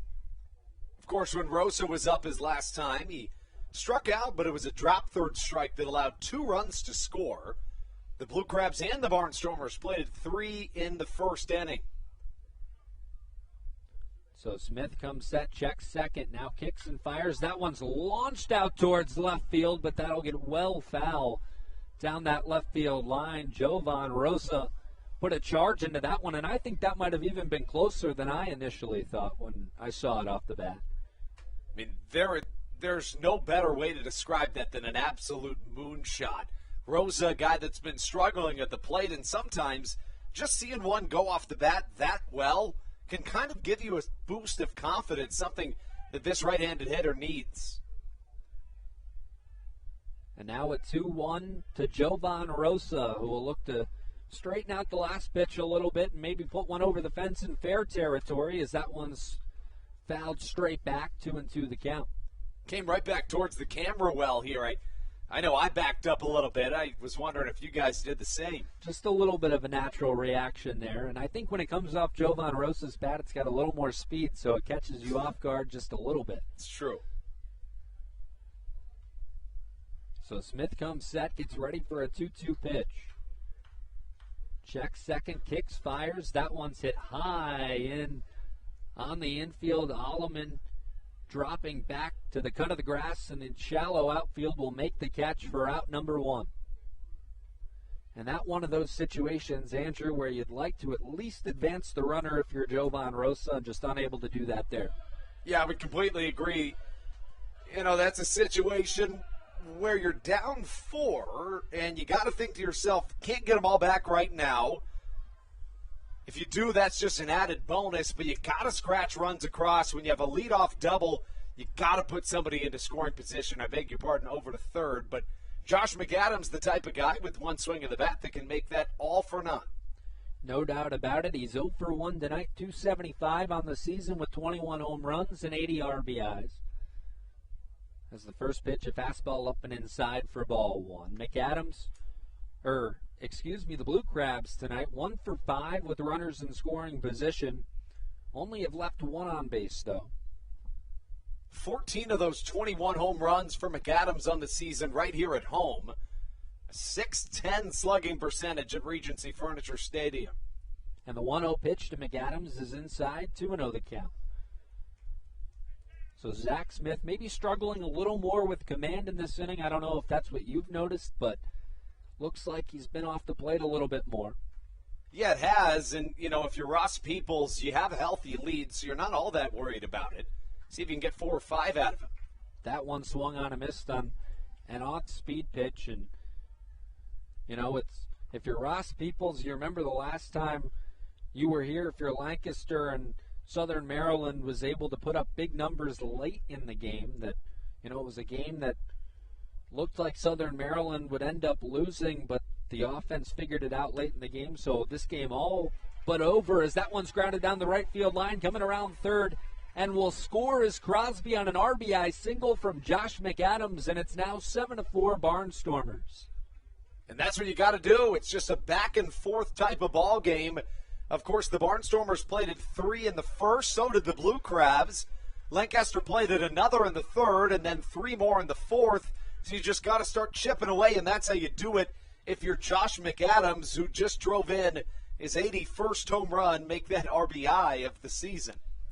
And McAdams just going the other way down that right field line, and that's how the run comes around to score. So a one spot so far here in the bottom of the fourth inning, as Joe DeLuca will step in and get things going for Southern Maryland. DeLuca 0 for 1 tonight, but this is a team that DeLuca has liked facing this season. A .373 average against Lancaster, 3 home runs and 11 RBIs. And he looks at a first pitch fastball that's in there for strike one. It's interesting, Zach Smith made his season debut right here at Regency Furniture Stadium back on July the 30th. In 2 1/3 innings pitched, he allowed 8 earned runs, 2 homers. Certainly some success had for the Blue Crabs. And DeLuca looking to continue some success in this inning that the Blue Crab offense has had. That pitch inside, and it's 1-1 the count. In the month of August, a little bit better with Zach Smith. A 9.61 ERA in 5 starts, but has struggled again in the month of September. A 15.6 ERA. 0-3 is the right-hander. And Smith looking to put together a pretty complete performance here, but DeLuca to the plate, one spot here in the bottom of the fourth inning. Hasn't gotten out of hand, though, for Smith, and obviously not all 3 of those runs in the first inning really his fault, as that one's ripped hard out towards right field. Going back and watching that one fly out of here, Joe DeLuca, a 2-run home run, and it's 7-6. The Barnstormers only ahead of the Blue Crabs by 1 run off of the DeLuca home run. Bye-bye baseball, Joe DeLuca. How about it? 15 homers on the year. And my favorite part about that, I don't know if you guys caught it, was all the kids out in the outfield, almost like in a home run derby, trying to catch that one. That was really cool. So DeLuca, 15 home run on the season, 64th RBI, and now a 1-run game here in the bottom of the fourth inning. And a big 3-spot going on the board for Southern Maryland, just what the doctor ordered for the Blue Crabs as they matched the 3-spot put up by the Barnstormers in the fourth. Still a 7-6 lead for Lancaster here in this fourth inning. And now Michael Baca to the plate. He singled back in the second inning, just a line drive that he poked out towards right field, and this is a breaking ball that is on the inside corner of the plate for strike one. DeLuca's power has really gone up in this second half of the season. Is absolutely driving the ball, especially here at home. Baca bunts it back to the pitcher. De La Rosa will take it, spins, fires to first, and got him out. I thought that was awfully close. It looked from my vantage point like it was at least a tie. I don't know what you saw, but it was another one of those situations for me, just like you. It was very close, but you have to marvel at the play made by the Barnstormer catcher there to even make that close, realistically, with the speed of Baca running towards first base. And now turn that lineup card over. It's Matt Hibbert to the plate for Southern Maryland. And nobody on, 2 down, but a 3-spot on the board for the Blue Crabs here in the bottom of the fourth inning. And Hibbert coming into the game hitting .254. He's 0 for 1 with a hit by pitch as well so far this evening, and that one outside for ball one. Mentioned that DeLuca has 15 home runs of the season. 10 of those have come in the months of August and September. The 1-0. That one's low and away. So 2-1 the count to Hibbert. Infield playing pretty normally. Mercedes shaded over towards that second base bag and playing second. Outfield playing straight up is Zach Smith looking to get out of this inning now. And that one's ripped down the left field line. That'll get played by Gindel, and Hibbert's got a single. And the inning continues, and bring up Ruby Silva in 2-3-4 now for the Blue Crabs. If Ruby Silva can reach, it continues to get tougher and tougher for Zach Smith as the inning continues, and Ross Peoples out to talk to his pitcher. It's interesting. We've seen four three-run half innings in this game. Both of them have been matched from either side. And, if you're Zach Smith, you don't feel like you've pitched all that poorly. Just feels like untimely hits. And if you're Southern Maryland, timely hits. Good job by the Blue Crabs fighting back into this game despite trailing by at least 3 runs 2 times. Yeah, and just so tough if you're Zach Smith to kind of maintain that same approach, because back in the first inning, once again, you just feel like there should only be 1 run on the board. And then, this inning, things have gotten a little ugly for Zach Smith. And it doesn't get any easier here with Ruby Silva. Zach Collier waits on deck, gives Silva's to reach. Smith's allowed 7 hits this evening, 4 of them here in this inning. He's only allowed 2 multi-hit bases, extra base hits, I should say, both of them in this frame. The double that led things off from Crosby, also the 2-run home run from DeLuca. So Smith comes set, kicks and deals, and a fastball chopped towards first base. Dugan will glove it and walk over and step on the first base bag to record out number 3. But the Blue Crabs strike for 3 here in the bottom of the 4th inning. A big home run from Joe DeLuca makes it a 7-6 ball game as we move on to the 5th inning here from Waldorf, Maryland. On the Hometown Real Estate Broadcast Network, you're watching Southern Maryland Blue Crab Baseball. This is Patrick Baker, and you're listening to the Hometown Real Estate Broadcast Network. American Radiology is the clear choice for all of your medical imaging needs. With locations in Charles and Calvert counties, they offer a full range of imaging services. Some of their latest innovations included 3D mammography and wide-open MRIs for our claustrophobic patients. For your convenience, they even offer extended weekday hours and Saturdays. For more information or to schedule an appointment, visit their website at AmericanRadiology.com. The Charles County Department of Health encourages you to get the COVID-19 vaccination today. You can get it all over Southern Maryland or no matter where you are across the United States. Vaccinations are offered right here at Regency Furniture Stadium with no appointment needed. Charles County Department of Health and the Southern Maryland Blue Crabs urge you to take one for the team and get the vaccine.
This is David Harris, and you're listening to Hometown Real Estate Broadcast Network.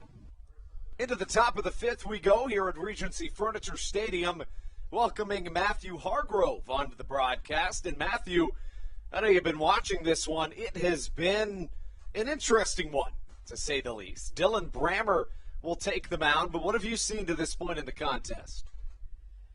Andrew, I've seen a lot of offense. Obviously, 7-6, Barnstormers lead, but you have to be impressed with what Lancaster has done with their plate approaches and the Blue Crabs answering back. It's been a thriller so far, and that's all you can ask for in a game in September.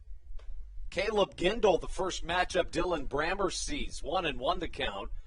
Brammer has made 4 appearances with the Blue Crabs, 2 earned runs, 5 innings pitched, and if you remember, Matt, in that first appearance Brammer made, he pitched 2 innings and with 2 outs in his second inning of work, allowed kind of a garbage time 2-run home run. So really a phenomenal job for Brammer. Hitters are just batting 125 against him this year, converging on it. In left field, a trio of Blue Crabs, but coming up with it, Matt Hibbert. Other than that 2-run bomb that we saw Brammer give up, though, he has been really stellar. He's got a sneaky fastball, some late-breaking off-speed stuff. He has been a huge pickup for that bullpen for the Blue Crabs so far. Yeah, I mean, to say the least, I couldn't agree more. How about 2 hits allowed in 5 innings, 7 strikeouts for the right-hander, who now gets a little bit of an easier task. That 3-4-5 of the Barnstormers lineup has been lethal this evening. First time in this ball game that they go down without a fight as another ball hit to shallow left field. Hibbert with another tough play in the shade, catching it in fair territory for out number 2. A couple of really nice plays and 2 quick outs for Dylan Brammer. That's kind of who Brammer is. He can get the punch-outs when he needs to go get them, but for the most part, he's going to get a lot of soft contact, a lot of fly balls like in this inning. Back-to-back flyouts towards that left side of the outfield. Again, every time we're talking about Brammer on the broadcast, we just don't have enough good things to say about him. Brammer, a guy that you wonder if at some point Stan Clyburn might consider using him as a starter. He does have some experience in a starting role, mostly as a spot start guy. I do like that idea, and thinking about that setup potentially in the postseason is very interesting. Right now, I would rather have him as a middle relief pitcher because I think for the Blue Crabs, they have that back end really set, and Stan Clyburn seems like he has a hold on what he wants the rest of the season with the starting rotation, but mixing in Brammer for a start or 2, I think would be an excellent thing to do. A ball and 2 strikes to count, a guy that really just pounds the strike zone. As a hitter, you don't really have much time to breathe. He works fast and does a good job of getting quick outs. Absolutely. He's going to compete, and that's all you ask for out of your bullpen guys. 1-2.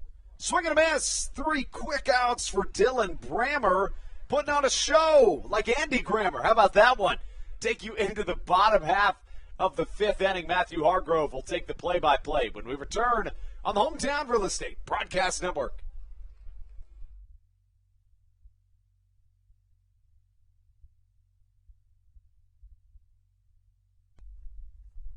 Hey, Blue Crabs fans, make sure to visit the All-American Steakhouse and Sports Theater at 35 St. Patrick's Drive, right here in Waldorf, for some great food with great friends. Their steaks are fresh, hand-cut, in-house daily, as well as many other fresh seafood, chicken, and beef options. They offer outdoor and indoor dining, available each and every day, along with the same great menu to go if you would like. Please visit them online at www.theallamericansteakhouse.com. That's www.theallamericansteakhouse.com. You can also visit them on Facebook or Instagram. They have daily specials that you just can't pass up. Thank you, Blue Crabs fans. All Pawn is Southern Maryland's premier pawn shop and is the official pawn shop of the Southern Maryland Blue Crabs. Stop by and say hello today. They've been a part of the Southern Maryland community for 18 years. If you need some cash to hold you over, or if you're just doing some spring cleaning and want to clear some stuff out, please bring it by All Pawn and let them make you an offer. If you have broken jewelry or some that you just don't want anymore, please bring it by and they'll pay you more than anyone in the Tri-County area. They're located on 301 in White Plains, just south of DeMar Road. Go Blue Crabs! This is Patrick Baker, and you're listening to the Hometown Real Estate Broadcast Network. Halfway through in Waldorf, Maryland, the Lancaster Barnstormers have a 7-6 lead on top of the Southern Maryland Blue Crabs as we are ready to get you set to begin the bottom half of the fifth inning. Matthew Hargrove here now on the play-by-play duties through the seventh inning, and then I'll turn the play-by-play duties back over to my broadcasting partner and Andrew Banstra, who is still along for the ride with us. And this one, new guy on the bump for Lancaster. It's going to be Garrett Granite, 1-1 with a 5.24 ERA. His last performance came against Southern Maryland in this past weekend series. He went an inning, allowed 3 runs, 2 of them earned. A guy in Garrett Granite that's been around in this Atlantic League for some time. But again, when that happens, sometimes you give up the big innings. He comes in here in the fifth trying to keep things close, and that's going to be a hard task if the offense continues from both sides, from what we've seen.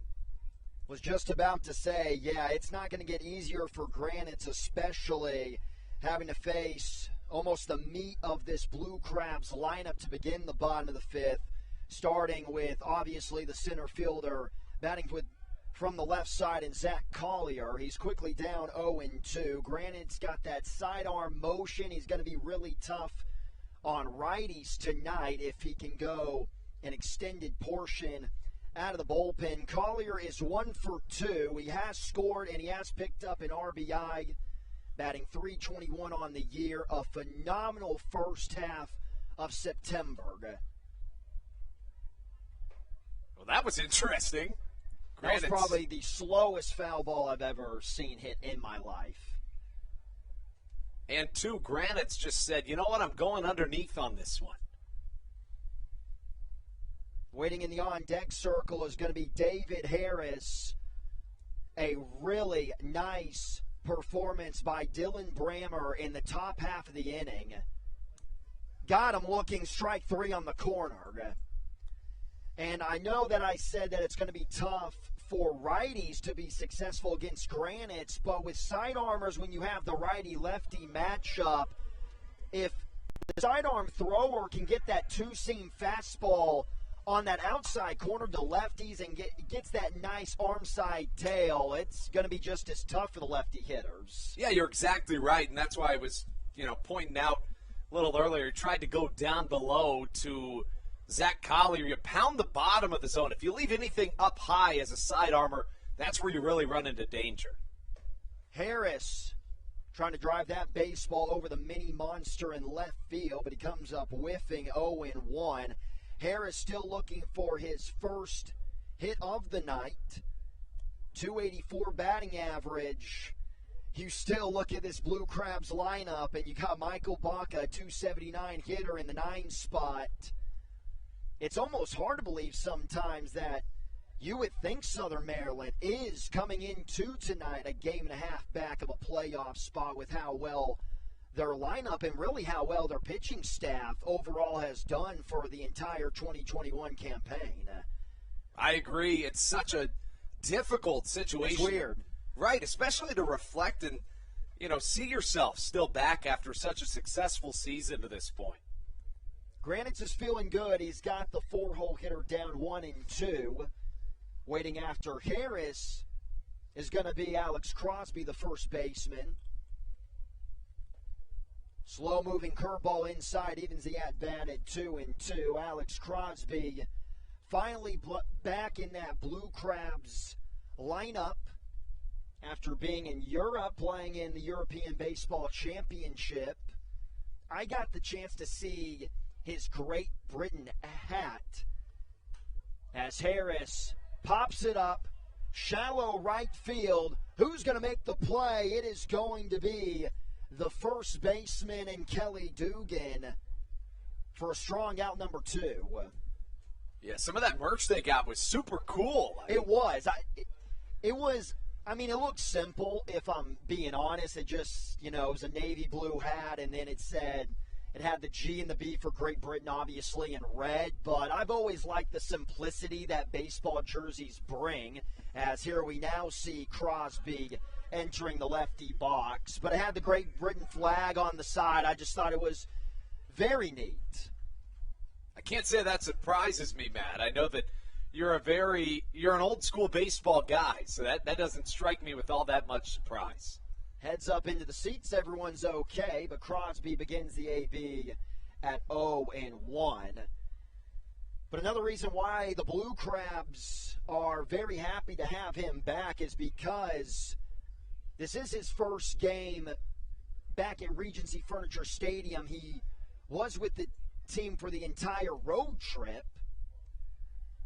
And during that road trip, he batted .292, had 7 hits and 6 RBIs. And that was a key performance because guys like Collier, Buck, and McAdams were not acting like themselves, you could say. Collier, 250, Buck at 214, and McAdams, a 167 or 176, I should say, average on that road trip. Now 1-2. Yeah, this is a group of guys that seems to, some of them go on spurts, as do all baseball players. And, what it's really about is getting hot at the end of the season. Crosby's certainly on his way to doing that. Another one high. And, it's interesting. Some guys hit a lot better against side armors, and others are just kind of befuddled when it happens. Looks like Dylan Brammer is on deck in the spot. I beg your pardon, finding himself probably hitting for himself later in this inning due to that double hook rule, which we'll get to in a moment. And I like the move by Stan Glyburn. That inning that he had was very quick. Had to be the quickest inning of the night. And it was really rare to see because every single inning you feel like every offensive has at least threatened one run. Crosby's jammed right to Dugan, picks it up, will step on first, and a 1-2-3 inning for the Sidewinder and Garrett Granite. Heading to the sixth, Barnstormers still with a 1-run lead at 7-6. You're watching Blue Crab Baseball on the Hometown Real Estate Broadcast Network. This is Dalton Geeky, and you're listening to Hometown Real Estate Broadcast Network. There's nothing quite like when the Blue Crabs retire the side. And Wealth Management Partners, they're on your side for your retirement planning needs. It's never too early to start planning your retirement. Talk to the experienced financial advisors of Wealth Management Partners located right here in Waldorf. Call them today at 301-885-0955. Again, Wealth Management Partners. Call them today at 301-885-0955. Weiss Markets is a proud sponsor of the Southern Maryland Blue Crabs and has been since their inaugural season in 2008. Weiss Markets also presents one of the Blue Crabs' best and most famous promotions every single year. Kids can get in free to every single Blue Crabs game of every single year simply by wearing a jersey thanks to Weiss Markets. Weiss Markets can help you with all of your game day needs for a great price. Stop in at your local Weiss today. Eat better, spend less. That's wise. Weiss Markets is a proud sponsor of the Southern Maryland Blue Crabs.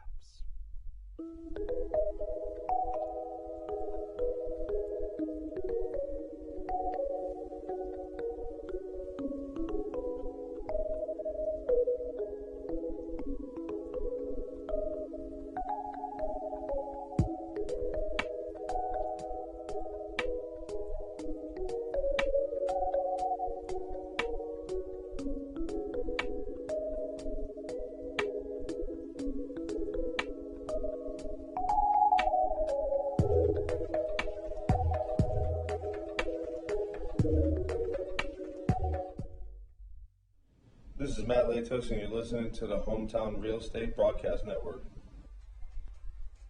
Dylan Brammer is back out towing the slab for the Southern Maryland Blue Crabs. Entering the sixth inning, it's been a really good offensive game up to this point.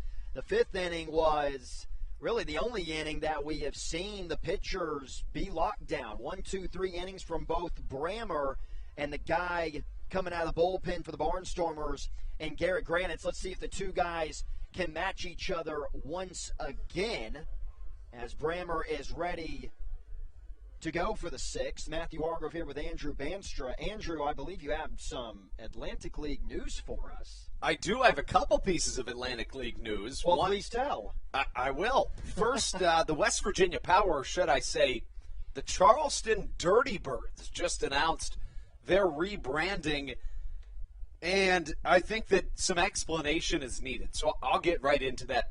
I don't know if you know the story behind it, but it's a little bit of an interesting one. There is actually meaning behind the name the Dirty Birds. Get to that in a sec. 2 balls and no strikes to the leadoff man and Anderson De La Rosa. 8-9-1 for the Barnstormers here in the sixth. So back in the early 1900s, Matthew, when the coal mining industry, especially in West Virginia, was at its peak, what they would do, because coal mines were sometimes dangerous because you could inhale methane gas when you're down there. Well, what they would do is they would send little canaries down there with them, and they'd go first. And if they croaked and died, that meant that there was methane gas in the air, and you needed to be careful, and you wouldn't go in there. And if they stayed alive, that meant that there was not methane gas. So that was kind of the juxtaposition that allowed them to coal mine. Yeah. Naturally, you get dirty when you're coal mining, so that's why they're the Dirty Birds. It's an interesting one. I mean, I like their logos, and we'll get those on the screen in a sec. Thank you, Professor Banstra, as it's now 3 balls and 1 strike to Anderson De La Rosa. Yeah, you said that news during the break, and yeah, that's definitely something that would obviously be a great minor league name because it's just so out there. And I just wonder what their merch is going to look like. There's a lot of possibilities with that team name. High pop-up, but it's going to go into the seats. It's now 3-2 on De La Rosa. Well, it's funny you say that, Matt. I'm about to toss it up on the screen. I think it's really cool. I'm going to show you, too. Just 1 second. Let's get that onto the screen. And some other news in the Atlantic League. I'm not sure if this was the other news that you were going to break, but the playoff schedule did come out. We'll also read you off the potential games that the Blue Crabs could be playing in come mid-October. Inside and low, and doing a little shuffle with the feet to get out of the way as De La Rosa lead-off walk for the Barnstormers. Rare to see that from Brammer. We just got done saying in the 5th inning that this is a guy who is rarely going to walk you coming out of the bullpen, and maybe not a great time for that situation to come about here. You know, I did not know the playoff schedule, but I do want to get to that. My other note is we've been talking about this at the time, West Virginia Power Long Island Ducks game and the playoff implications that it could have. But, guys, big news.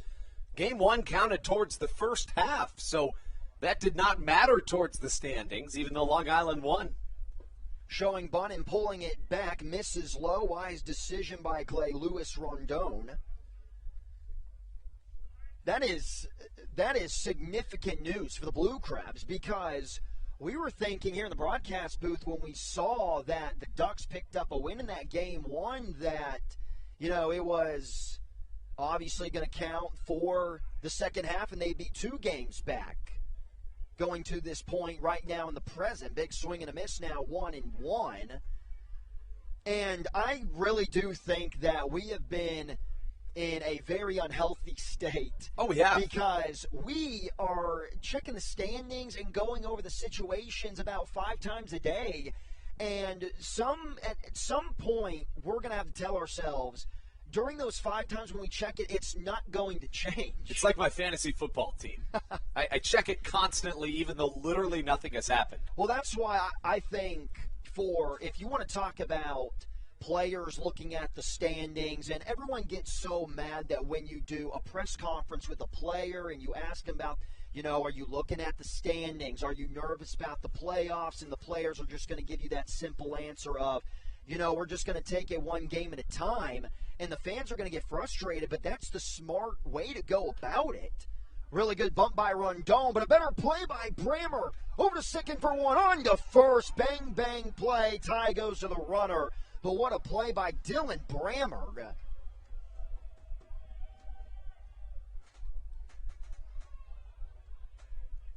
little bit of an argument over there at first base.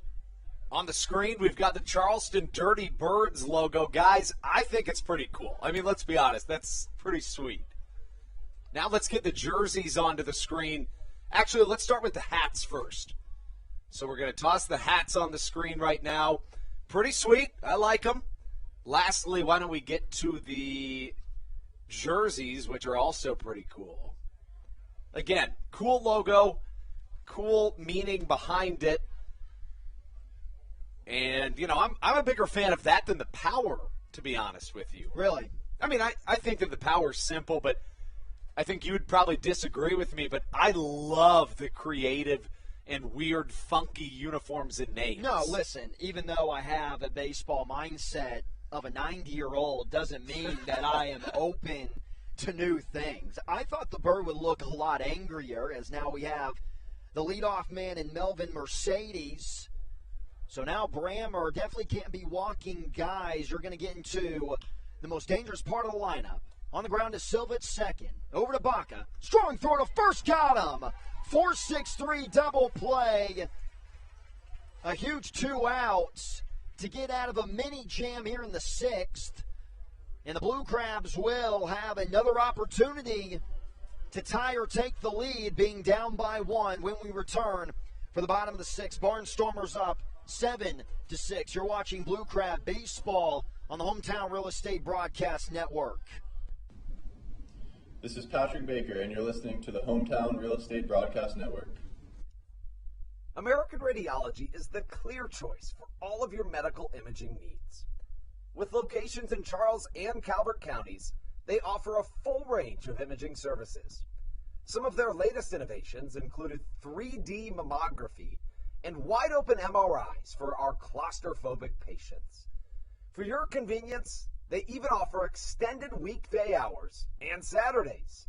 For more information or to schedule an appointment, visit their website at AmericanRadiology.com.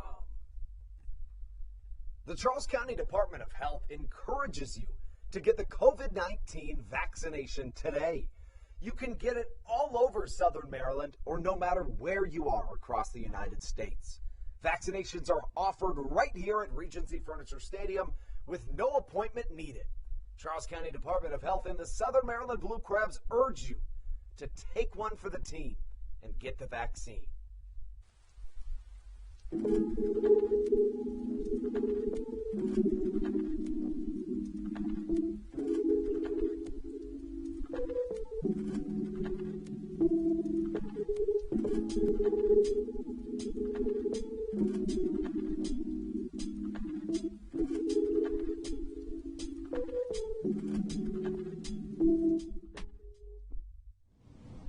This is David Harris, and you're listening to Hometown Real Estate Broadcast Network.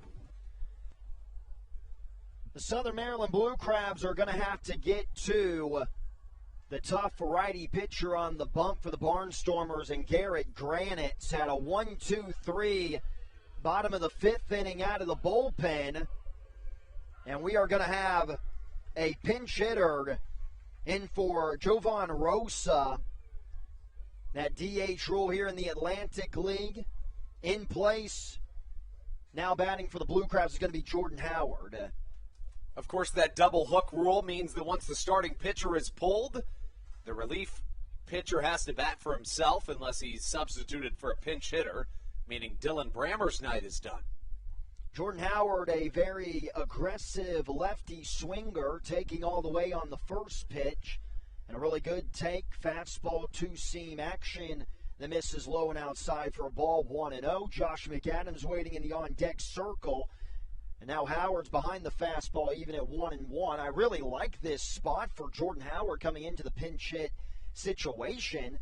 It kind of brings him into the game as kind of a leadoff hitter. And he's been doing so well in that category for the Blue Crabs ever since joining the team.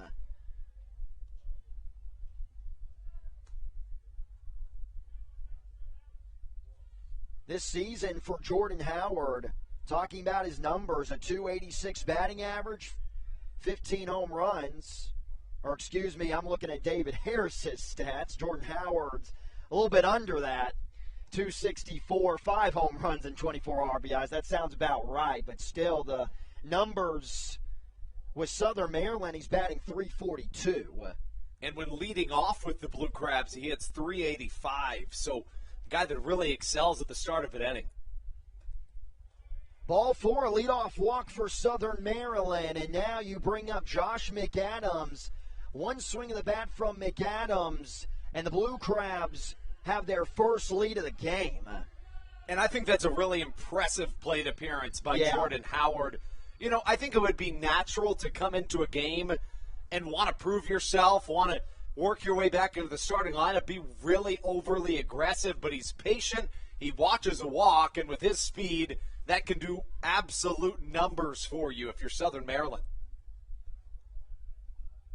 I think this guy at the plate for the Blue Crabs, I get a gut feeling that he is due to have a really solid last 2 weeks of the season.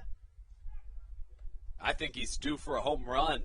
Yeah, he is, and go ahead, Andrew. You know, he's a guy that hits them in spurts, and that's not to say that he needs to hit a home run by any means. I think he's hit plenty this year. Definitely. Top 10 in Blue Crabs franchise history, but just knowing how McAdams works and how he kind of goes in spurts and how well he hits at home, 2/3 of his homers have been hit here at Regency Furniture Stadium. It just feels like one of those spots where he'd rip one. And I mentioned an inning ago that McAdams, this last road trip, he batted .176. And something that I've really noticed about this Blue Crabs lineup is they have a lot of key pieces, but it just seems like there's certain guys that when they are really clicking on all cylinders, then everybody else kind of ups their game even more. And McAdams is part of that really long laundry list. I mean, you can point to Zach Collier and Joe DeLuca, but McAdams, I definitely will say, when he is hitting the ball really hard, everyone else definitely is. Close pickoff attempt over there at first, but Howard sliding in safely again. Yeah, we know Howard can be a little bit aggressive on the base path sometimes, which is generally his job. You probably think in the back of your mind, maybe I try to steal a base here if something gets in the dirt, especially with Granite's not all that fast to the plate. He's got 11 stolen bases for Howard. Fastball catches the top of the K zone, 0-2. Howard, who's been kept close by Granite, he's shortened that lead every time that Granite has thrown over to the first base bag. Joe DeLuca, he's already got a home run in this game, looking for his second one. He's right after McAdams. Swing and a miss. Back pick to first. Howard sliding in safely again. Good morning, good afternoon, and good night for Josh McAdams. That'll bring up the catcher, Joe DeLuca. Special welcome into the broadcast, virtually I should say, not actually joining the broadcast, but to Austin Rooney listening tonight, a friend of the program, tuning in this evening, trying to watch a Blue Crabs win, as we all are, here on this Tuesday night, a critical game for Southern Maryland. Trailing 7-6, and this guy a big reason why it's not a bigger deficit. I mentioned that 3-run home run in the bottom of the fourth. That made it a 7-6 ball game. Blue Crabs have been resilient tonight. You got the Barnstormers in the top of the first with 3 runs. Blue Crabs tie the game a half inning later. And then the DeLuca bomb over the right field wall. If he can do it again, he'll give the Blue Crabs an 8-7 lead, and hopefully Austin will bring us some good luck, because I've said it multiple times, I just feel like a curse for the team that I broadcast for everywhere I go. In and out of the glove. Moving up into second is Jordan Howard, and now it'll only take a single, most likely, for the Blue Crabs to tie it up. Yeah, especially with the great speed that Jordan Howard possesses. Joe DeLuca, a guy that's really good in the clutch, bats well with runners in scoring position. That's going to be a pass ball on the catcher, Anderson De La Rosa. We said that we were going to mention it in the top of the sixth inning, but we got the news on West Virginia, and we also got the news on the 2021 playoff schedule. As DeLuca, big rip at that one, jammed on a fastball. Evens the at-bat at 1-1. And how the playoffs are going to go, let's just stick to the Southern Maryland side of things. Let's say they end up winning the second half North Division, then their first game of the playoffs would be October 11th at Long Island, and then the next two games potentially would be here at Regency Furniture Stadium. Very weird format. Just outside 2-1. How about the patience by DeLuca? He just continues to impress you with every element of his game each and every night. But I believe, Andrew, we were having this discussion about that playoff format, and we were talking, I don't know if this is true or not, but the Ducks, as DeLuca's going to get jammed again, a little squibble out into center field, coming on to make the catch is Ladarius Clark. So after the leadoff walk to Jordan Howard, Granite gets 2 straight outs. But going back to the playoff conversation, I believe you were saying to me that the Ducks have the option to either have the first game in Long Island, the next two in, let's say, Waldorf, or they have the option of having the last two potentially in Long Island, the first one in Waldorf. Yeah, that's right. And, it's an interesting, proposition. Certainly you want to get that 1-0 lead early, but at the same time, maybe you'd have a chance at having more home games. The Ducks opting with the former. They'll take game 1 on Long Island, and, maybe we're getting a little bit ahead of ourselves here, but I know the three of us, being you, myself, and Brendan, have talked about this time and time again, but that plays right into Southern Maryland's hands. If you're able to put Darrell Thompson on the mound game 1 on the road and then come back home, presumably, possibly good chance at a win with Thompson on the mound, that really suits Southern Maryland well if it is the Blue Crabs. Time's going to be called. Baca took a slow-moving slider low and outside, and because of the sidearm pitch from Granite, that slider looks like when it is moving in, it looks like it just freezes right before crossing home plate. A tough pitch to lay off of, especially when it's at the top of the strike zone. It almost looks like an eephus pitch at times. There it is again. He gets Baca way out in front. It's going to be Kelly Dugan calling off the second baseman in Mercedes for the final out of the inning. Blue Crabs leave 1, heading into the last third of our ball game tonight. Barnstormers still with a 7-6 lead. We'll be right back on the Hometown Real Estate Broadcast Network. Chick-fil-A of Charles County has been a proud supporter of the Southern Maryland Blue Crabs since their inception in 2008. For years, they have sponsored the Southern Maryland Blue Crabs, America's prisoners of war and missing in action. In between the second inning of each game, there is a moment of silence brought to you by Chick-fil-A. The Southern Maryland Blue Crabs appreciate and respect not only Chick-fil-A, but all of those that have served our great country. The seat that they sponsor was made possible by Chick-fil-A of Charles County. Thank you so much, and visit any of your Charles County Chick-fil-A locations today. The Charles County Department of Health encourages you to get the COVID-19 vaccination today. You can get it all over Southern Maryland or no matter where you are across the United States. Vaccinations are offered right here at Regency Furniture Stadium with no appointment needed. Charles County Department of Health and the Southern Maryland Blue Crabs urge you to take one for the team and get the vaccine.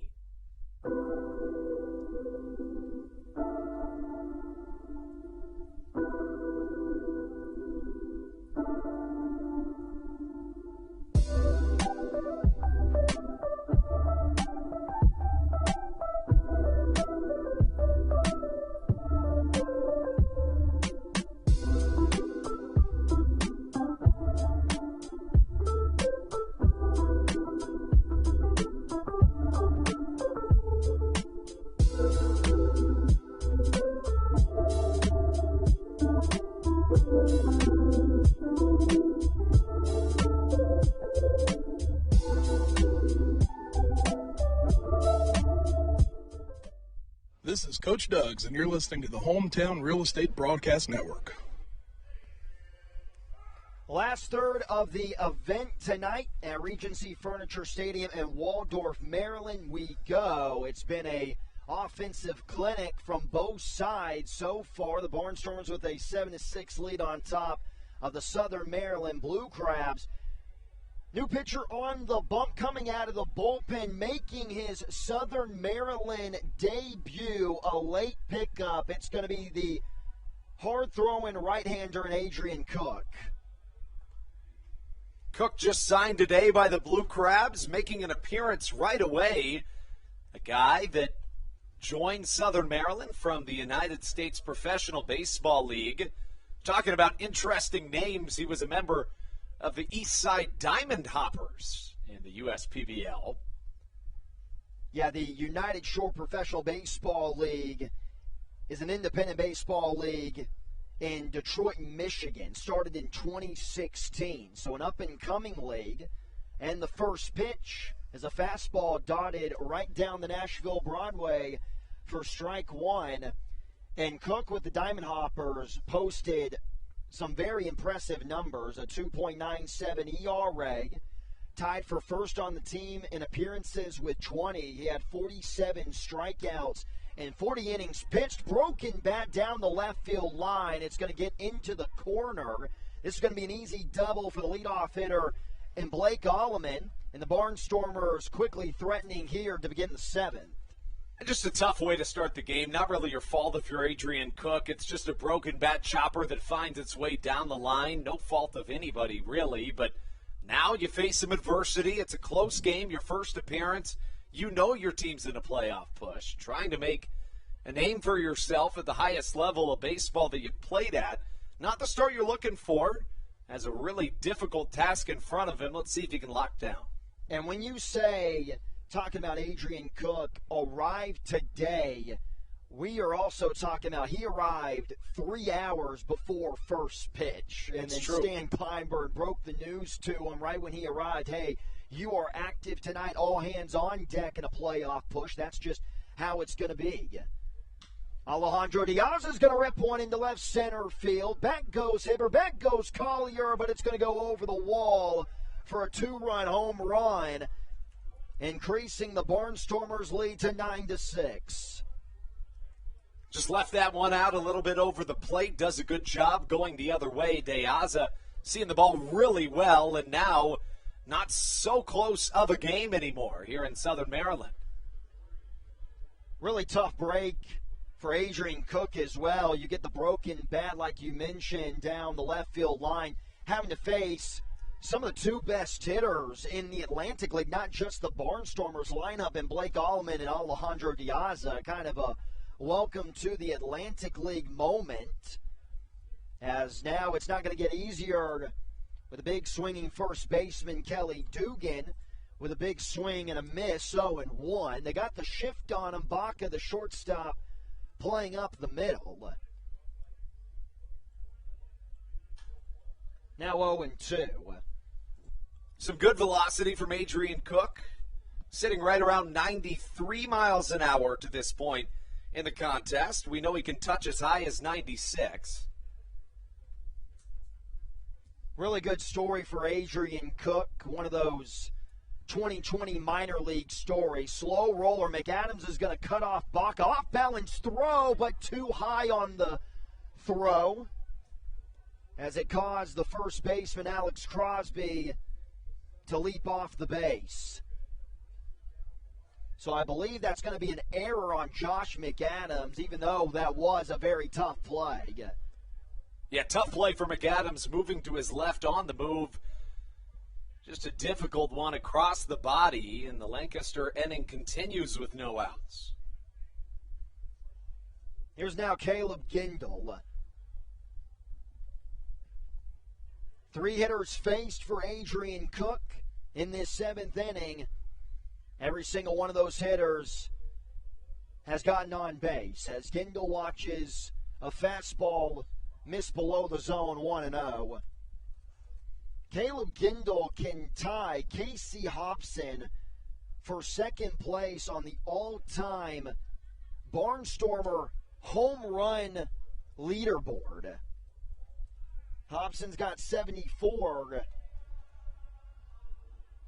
Or what I was actually going to say is Gindel has tied him. He came into this game with 73. He has tied Hobson. One more, and he moves into second place. Out in front on the slider, that's the first off-speed pitch we've seen from Cook. So far, all fastballs. And he's got the dangerous bat down in the hole at 1-2. Of course, Casey Hobson, the son of a former Blue Crabs manager, Butch Hobson, one of Stan Clyburn's good friends. Getting the sign from DeLuca, setting up outside, the kick and the pitch. And that's just a veteran move right there by Caleb Gindel. A pitch that's probably going to be a strike on the outside corner that he can do nothing with, and just able to foul it off the end of the bat. And speaking of managers for the Barnstormers, another milestone possibly tonight if Ross Peoples can pick up a win for himself. This would be his 250th victory of his career. Check swing didn't go around. 2-2. And of course, all of those wins for Ross Peoples coming with the Barnstormers. He played for the Barnstormers for quite some time before becoming the manager. It just gives you another perspective on how dominant you could say that. And I hate to move this conversation over to Stan Clyburn because we are talking about Ross Peoples and get his 250th victory is a very amazing accomplishment, but it just makes you put in perspective that Stan Clyburn, runner moving on the pitch, but having to go back on the foul ball from Gindel once again. Stan Clyburn just got his 1,800th win. It's remarkable. I mean, it really is. The things that Stan Clyburn has done at the professional baseball level are quite impressive here in his 49th year in pro ball. Slider into right field. Dugan's going to hold up at second. No, it's going to get behind David Harris under the glove. Dugan's rounding third, heading for the plate. Bach is unable to handle the throw, or actually Silva. And the error by Harris in right field is going to plant another run for Lancaster. And moving 90 feet away from scoring is Caleb Gindel. So that will go down as a single and an E9. And a tough start to your Atlantic League career. If you're Adrian Cook, you allow the double and then the home run. And now a pair of errors allow another run to score. We know this is a Southern Maryland team that can mount a comeback with the best of them, but you'd like to stop the bleeding right now. Here's now Devin Torrance, the first pinch hitter that we are seeing in the game for the Barnstormers, coming in for Blake Galen. Infield playing in, and with it being 10-6, you definitely have to be in on the grass. 0-1, chopper to Silva. Oh, what a pick. Soft little flip to Crosby. Holding at third is Gindel.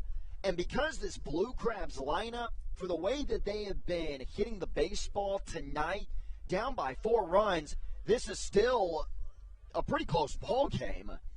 It is. And, of course, if you're Southern Maryland, you've seen the Barnstormers score 3 runs before in this game. Each of those times the Blue Crabs have responded with 3 of their own. The only thing that's in the back of your mind is that Scott Schumann is awaiting in the 9th inning, a guy that's been fantastic this year. Schumann has been in the conversation as Bach in and out of the glove on the dive up the middle. An RBI single for Ladarius Clark. Run number 4 here in the 7th. 11-6 Barnstormers now. And this is all Adrian Cook to get out of this jam. Stan Clyburn doesn't have anybody warming up down that left field line. And you know that Stan is probably leaving the newly acquired Blue Crab out there preserving some innings for the rest of the series. And maybe trying to let Cook, too, kind of work out of this by himself. That's true. Use this as a growing opportunity. Yeah, just trying to get a good feel of what the Atlantic League is all about. Anderson De La Rosa, the catcher, high and inside for a ball, 1-0. Cook has now faced 6 batters. 5 of them have reached, 1 on an error. De La Rosa does have a hit. He's 1 for 2, a double and an RBI. Almost every single hitter tonight for the Barnstormers has a hit. The only guy that doesn't is Rondon, the shortstop, and also Melvin Mercedes, the leadoff hitter for Lancaster. Mercedes, when he comes to bat, which could be in this inning, there's still only 1 out. That will be already his 5th A big. 13 hits tonight for Lancaster. Looking to stay in that playoff push, even though it's not looking great for them. Trying to stay the course. And what better way to do it than get some victories against the guys that you're directly going up against in that playoff push. There goes the runner. Pitches a ball. The throw down. Not in time. Got to admire the aggressiveness by Lancaster, even being up by 5 in the later innings. Yeah, and, they've got to know in the back of their head that this is a Blue Crabs team that has mounted many comebacks this year, especially against the Barnstormers. Lancaster, a team that is susceptible to allowing late-inning comebacks, so really you can't have any mercy at this point, especially in a playoff push. Waiting in the on-deck circle is that shortstop that has yet to record a hit tonight in Rondon. Curveball inside. De La Rosa thought he was going to hit him, but that ball broke way inside. Almost came back for a strike, I believe. Just missed. It's now 3-0. See, we're talking about Adrian Cook's story and how 2020 kind of threw him for a loop. Yeah, 2020 really struggled, got into a really good conversation, just getting to know him, getting him comfortable with the Blue Crabs team. Taking all the way is De La Rosa. It's a 4-pitch walk to the Barnstormer catcher. And on that story, he was just telling me that 2019, after that season, he actually played in the Northwoods League for a week in 2019. And I had to bring that up because I got to see the Northwoods League this summer. And during his baseball season, really struggled. And then 2020 came around and there were no baseball opportunities. He didn't have a team. And he thought because of how disappointing he thought that his 2019 year went, that he was just going to he was very close to just giving up on the game of baseball, was going to work with his dad. Got a call about the team that we mentioned earlier up in Detroit, Michigan. There goes Clark DeLuca, the quick transfer, but just getting under the tag. Second stolen base in this inning for Clark, showing off the wheels. Still, again, staying aggressive. Clark now 23 bags stolen on the season. You just have to have guys, at least 1 or 2 guys on your roster that's got that kind of speed.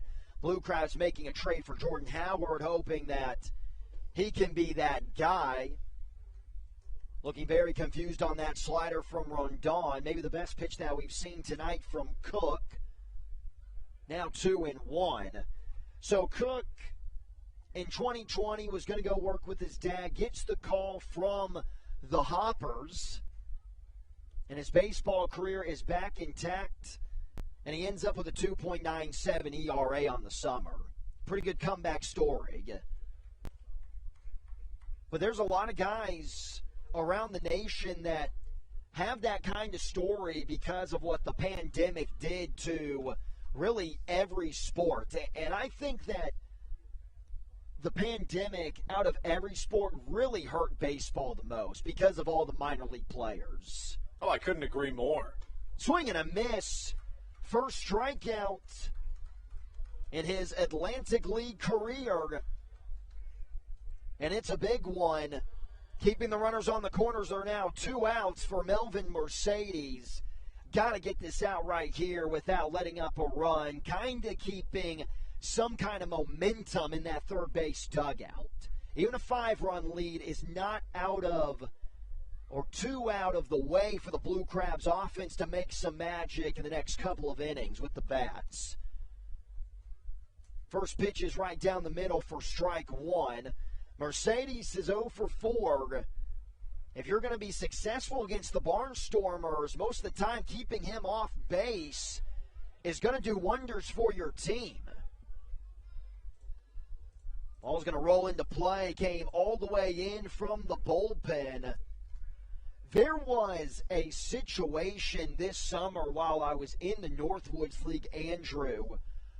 I want to say the bases were loaded, there were 2 outs, and the bullpen down the right field line, as the catcher in De La Rosa is going to swipe second base to move runners on second and third. He was slowing down. I believe he was going to try to get caught in a rundown. Maybe a little first and third to make it easier on Clark to score from third base. But there was a situation where the guy in the bullpen warming up down the right field line ends up throwing it into play by accident. Misses high, now 2-2 to Mercedes. But as the ball was coming toward the home plate area, the batter swung and missed. And that would have ended the inning on a strikeout, but the umpires called it interference. Batter got another attempt, ended up hitting a 2 RBI single. Just a really unfortunate thing that happened for the team on the field. One of the crazier things that I've ever seen. Looks like Cody Strayer warming up in the bullpen for Southern Maryland. Have not seen Cody Strayer in some time. Really good AB there by Mercedes, very patient. Bases are going to be loaded. And now with Blake Alleman entering the batter's box, the Barnstormers have officially batted around in this inning. Blake Alleman started the 7th inning off with a broken bat double down the left field line. And this is the, I would say, game right here. Blake Alleman gets a single. It's not looking too good for a comeback. First pitch swinging right in front of Cook. Takes his time and throws it into the mid of Crosby at first base to put an end to a nightmare inning for the Blue Crabs. Barnstormers get 4. We're going to be saying it the entire night. No, the Blue Crabs are not out of this game. They're down by 5. It's 11-6. Get up and stretch here at Regency Furniture Stadium. You're watching Blue Crab Baseball on the Hometown Real Estate Broadcast Network. This is Andres Riceno, and you are listening to the Hometown Real Estate Broadcast Network. American Radiology is the clear choice for all of your medical imaging needs. With locations in Charles and Calvert counties, they offer a full range of imaging services. Some of their latest innovations included 3D mammography and wide-open MRIs for our claustrophobic patients. For your convenience, they even offer extended weekday hours and Saturdays. For more information or to schedule an appointment, visit their website at AmericanRadiology.com. 2020 was a year unlike any other for everybody. Quickly, the Southern Maryland Blue Crabs came to the realization that baseball must take a backseat to humanity. Immediately, the Blue Crabs staff and all of Crustacean Nation teamed together to provide COVID-19 tests and eventually vaccinations. Southern Maryland's hometown team also hosted food drives, blood drives, backpack drives, toy drives, and so much more all to help their community. The Blue Crabs couldn't be more thankful to the healthcare heroes that have gotten us to this point and helped our community so much throughout the COVID-19 pandemic. That's why this season is dedicated to our healthcare heroes. Each Saturday night, we will have a healthcare hero, a local healthcare professional, throw out the first pitch of the game and be honored. That's why in 2021, all season long, healthcare professionals get $5 tickets to every single Blue Crabs game. Thank you so much, healthcare heroes, for all that you have, are, and will continue to do for our community.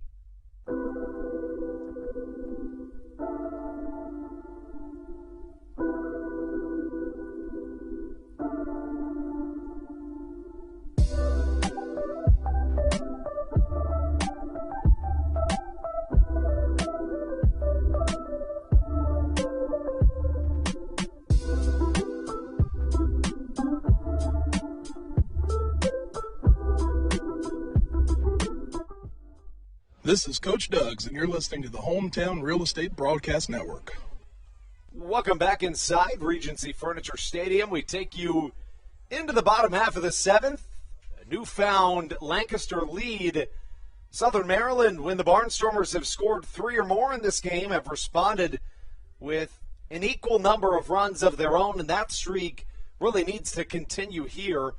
It'll happen against Donald Goodson, who takes the mound.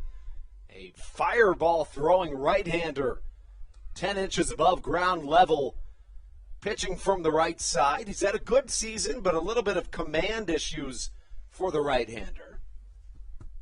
Blue Crabs, like I said, to end the top of the 7th inning, they got the offense to come back in this game. It's just going to take a lot of patience and focusing on the mission being get it to the next guy on deck. Hibbert's a really good player to get that started with, somebody that reaches base quite frequently. Goodson 2-3 this year, 46 appearances out of the bullpen for the Barnstormers, a 5.59 ERA. Batters don't hit all that well against him, but he's walked 41 batters in 48 1/3 innings this season. He's got a really hard fastball as well, and he loves to go to it. That fastball can touch as high as 98 for Donald Goodson. And, you know, for a guy that stands at just 5'11", you don't always expect that. But the game of baseball is kind of weird that way. So there's some smaller pitchers that can absolutely huck, and then there's some, as we know, there's some smaller batters that can really hit them out of the yard. I've never understood it. It is amazing when you get guys, especially on the bump, that are 5'11", 185 pounds, and they can throw just as hard as a, 6'3". I don't know how tall Aroldis Chapman is, but both those guys, you see the physique on Chapman, and both those guys can throw, 98, 99. Chapman is 6'4". I would have guessed he would have been taller than that. To the left side, bouncing off the top of the glove of Blake Allemond. Goes down as an error, and sometimes in the game of baseball, you just need something to go your way, and the floodgates will open. We can only hope for that as Ruby Silva comes to the plate. Silva 1 for 3, a run scored tonight, and it was this top 3 of the Blue Crabs lineup back in the first inning that got things going, Matthew. See if they can do it again. Really good piece of hitting by Ruby Silva. It was a 2-strike swing, just poked it towards the left side, made it all the way through into left field. Matt Hibbert was stealing on the play and got runners on the corners like you mentioned. It started that 3-run first inning rally, but on that play by the third baseman and Allemond, just simply let the ball eat him up. And as an infielder, if your first move is back, most of the time you're going to get a pretty bad hop. It does go down as an E5. Silva takes the first pitch for a strike on the outside corner. I believe that's on my bingo card. What's that? A member of the opposing team getting an error. I'm going to have to do a double check. Well, there you go. I haven't been. You know what? Mine too. How about that? So I'm one away from getting my entire X completed. Silva, high shot to the left side, gets out of play foul. Of course, we're playing baseball bingo thanks to the Charleston Senior Living Community here on Silver Sluggers Night at Regency Furniture Stadium. You know, Matt, that's the best deal in America, in my opinion. Check this out. Oh, yeah. Check this out. 38. You do, real quick, you do realize that Regency Furniture Stadium does have $1 hot dogs on Wednesday. That's true, but I think this might trump that. 0-2 goes the count to Silva. How about $38 gets you into all 11 Tuesday home games for the Blue Crabs, and you get to hang out with 500 of your best friends that are a member of this Silver Sluggers program. You also get a T-shirt, play baseball bingo, chopper to the right side, could be two, throw high. Catching it, though, is Ron Towne. The shortstop goes down as a fielder's choice, one away with one on. Man, we have seen some really solid play at second base tonight from Melvin Mercedes and Ruby Silva. Both those guys fielding towards their left and having to turn all the way around to get the runner at second base and just making really solid throws. It's an underrated play that not a lot of people pay attention to because the guys that are so accustomed to making those outs just make it look so easy that nobody bats an eye, but it is such a tough play, and Mercedes really good at it. Of course, the epitome of a second baseman doing things like that, a guy that's in the Atlantic League right now. And Brandon Phillips, in my opinion, certainly one of the most exciting second basemen to watch play the defensive position of all time. Would you agree with that? Oh, definitely. Brandon Phillips probably made more baseball dads in America so frustrated than any other player because Brandon Phillips, ball hit up the middle, he grabs it, he's doing the backwards tosses or the toss behind his back to the second baseman, and then every kid sees that and they're trying it, and they're just not Brandon Phillips, and the dads are trying to, teach their kids fundamental baseball. So Brandon Phillips, the best to ever do it really at the second base position. One of the best. There's something to say, too, about, I completely agree with you. I think dads were bad, but I love bringing just coolness into baseball, some swag into the game. Oh, absolutely. He definitely helped grow the game. And I remember this. You're a Natty Reds fan. Zach Collier, line drive, base hit to the right side. That'll put runners maybe on the corners and will. Base hit from Collier. Zach Collier, he had a little bit of a slump over the road trip, but Collier's allowed to because he's been hitting, it seems like 500 for the entire September. Looking more like Zach Collier on that swing right there. Fastball inside and those quick hands right down the right field line. Here we go. One swing of the bat. They're back in the ball game, and David Harris is a guy who definitely can make that one swing a two-run game. Yeah, Goodson is in a little bit of trouble here. He's got a difficult part of the lineup coming up. And speaking of that, it's going to be an interesting decision for Stan Clyburn. Who are you going to put in that pinch hit spot in the designated hitter's hole? See what he comes up with. But first, David Harris up to the plate. Harris 0 for 3 tonight. A couple pop-outs and a ground out. One away, runners on the corners, and Goodson's first pitch misses downstairs. Harris came up wincing in some sort of pain. Not quite sure what happened, but looks to be okay. Yeah, pretty scary. Definitely don't need David Harris going down, but I'm pretty sure he's going to be all right. 3 infielders on the left side of the second base bag. Harris instead floats one the opposite way. This could drop in, does. And a beautiful flip to second will get one out. A really nice recovery from Alejandro De Aza in right field. 1 run does score. Now 11-7, Lancaster still on top. Southern Maryland gets one across. Well, I am shocked that Alejandro De Aza was able to get a glove on this baseball. The Barnstormers had a shift on. Everyone was playing towards the left side. If everyone in the infield was playing straight up, then Melvin Mercedes probably would have made a play on that baseball.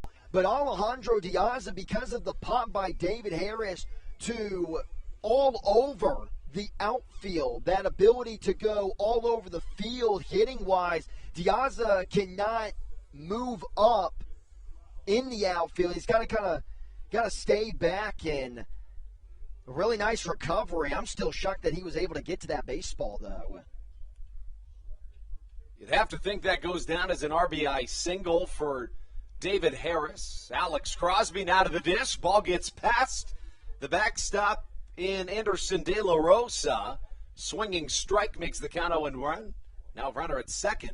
Man, De La Rosa's had a really tough time, and Goodson, he's been going to the well too many times with that fastball, mixing it up with the slider, and maybe for De La Rosa just constantly seeing fastball, fastball, fastball, it throws you off of that rhythm of blocking potentially an off-speed pitch. 0-1 to count.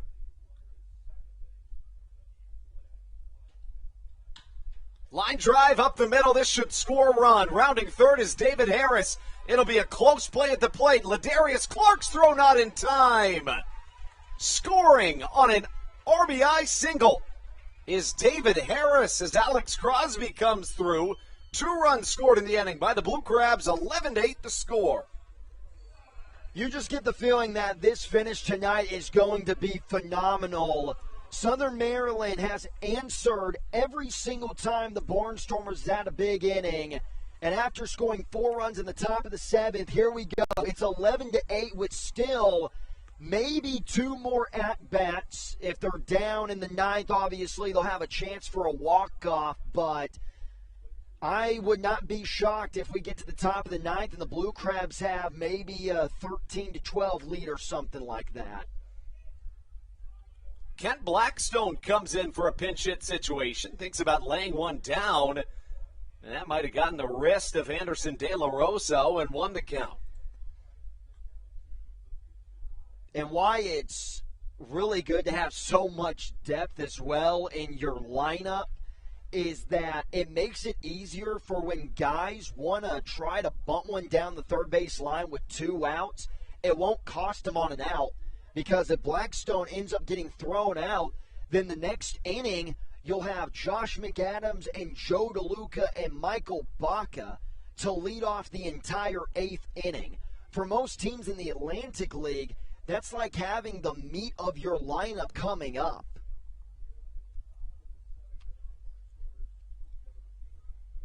De La Rosa, a longtime Atlantic League veteran. Again, he's just had a really tough night at the plate. You know, real quick, I never got to finish that Brandon Phillips story. Yeah, I believe middle school. Yeah, because Collier, middle school. Collier got that single, threw me off for a loop. But in middle school, Brandon Phillips had this arm sleeve that he would wear, and it was half red, half white.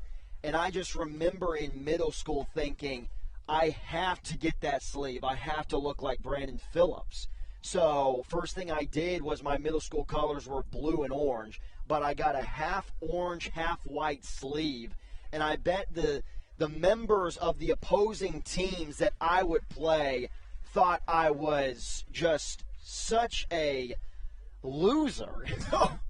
That seems a little harsh. I don't know. I feel like because I feel like, you know, kids growing up wearing sleeves, especially when, you know, we played, guys, it just was kind of frowned upon. I don't know why. Yeah, that's but true. I guess it was kind of you're trying to be too cool. I have no idea. I really don't, but I just remember that in middle school. Here comes Kent Blackstone, the count 0-1. Donald Goodson still on the hill. Runner at first is Blackstone's Great Britain national team teammate. Both of them played in the European Baseball Championships. 0-1 the count to Blackstone.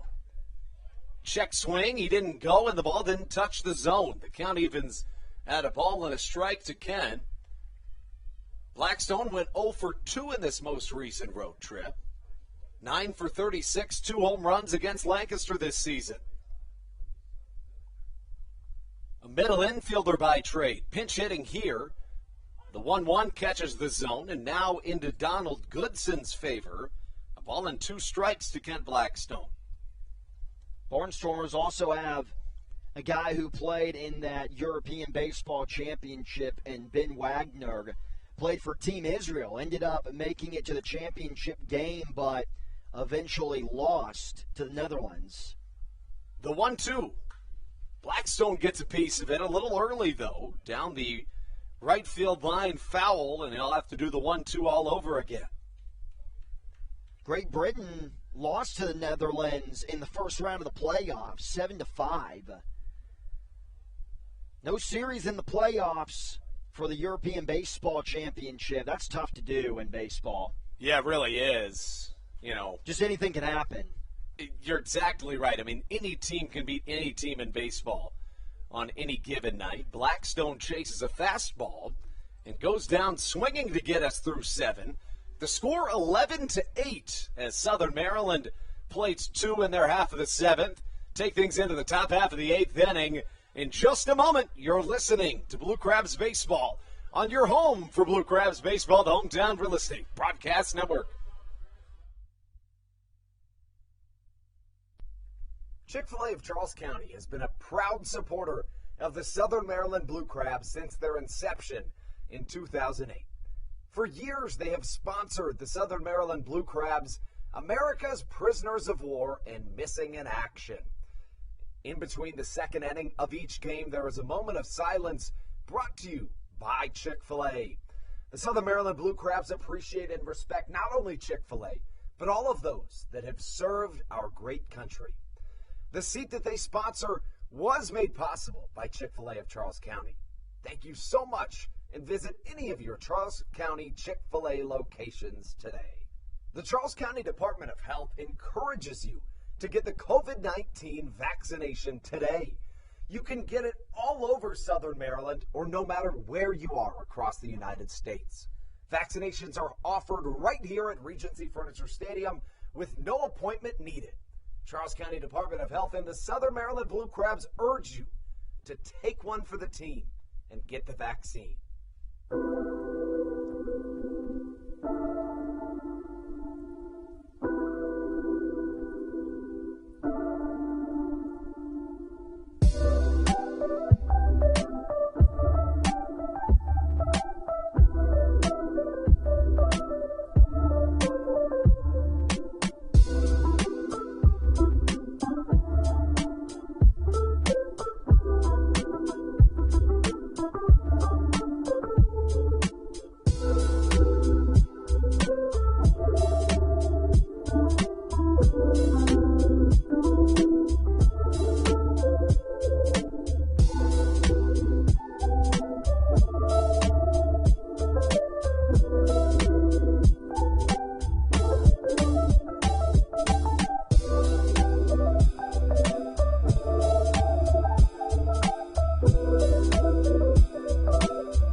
This is Coach Doug's, and you're listening to the Hometown Real Estate Broadcast Network.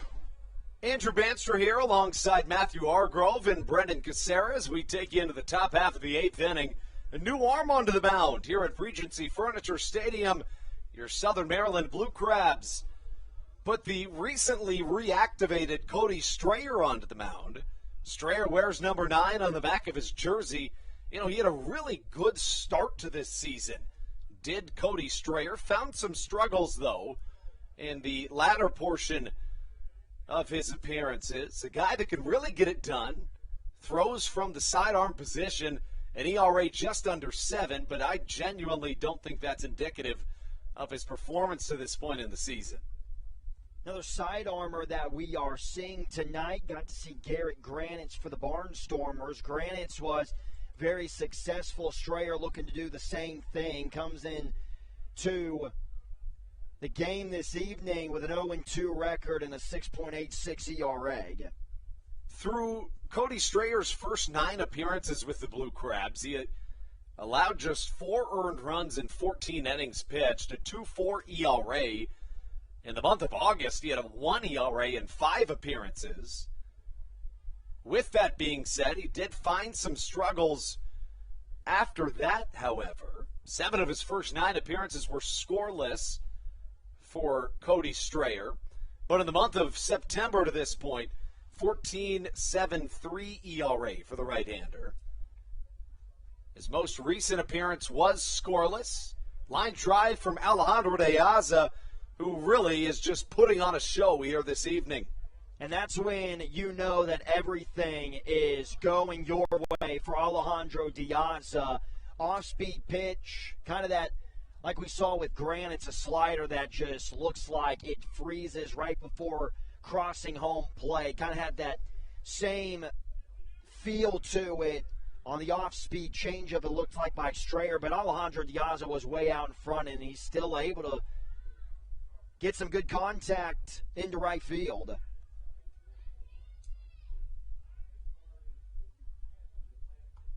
And those 4 appearances for Cody Strayer, the first one was scoreless, but after that, gave up 2 runs back on September 3rd, September 7th, 4 runs, and then his last outing on the 16th against Long Island, another 2 runs.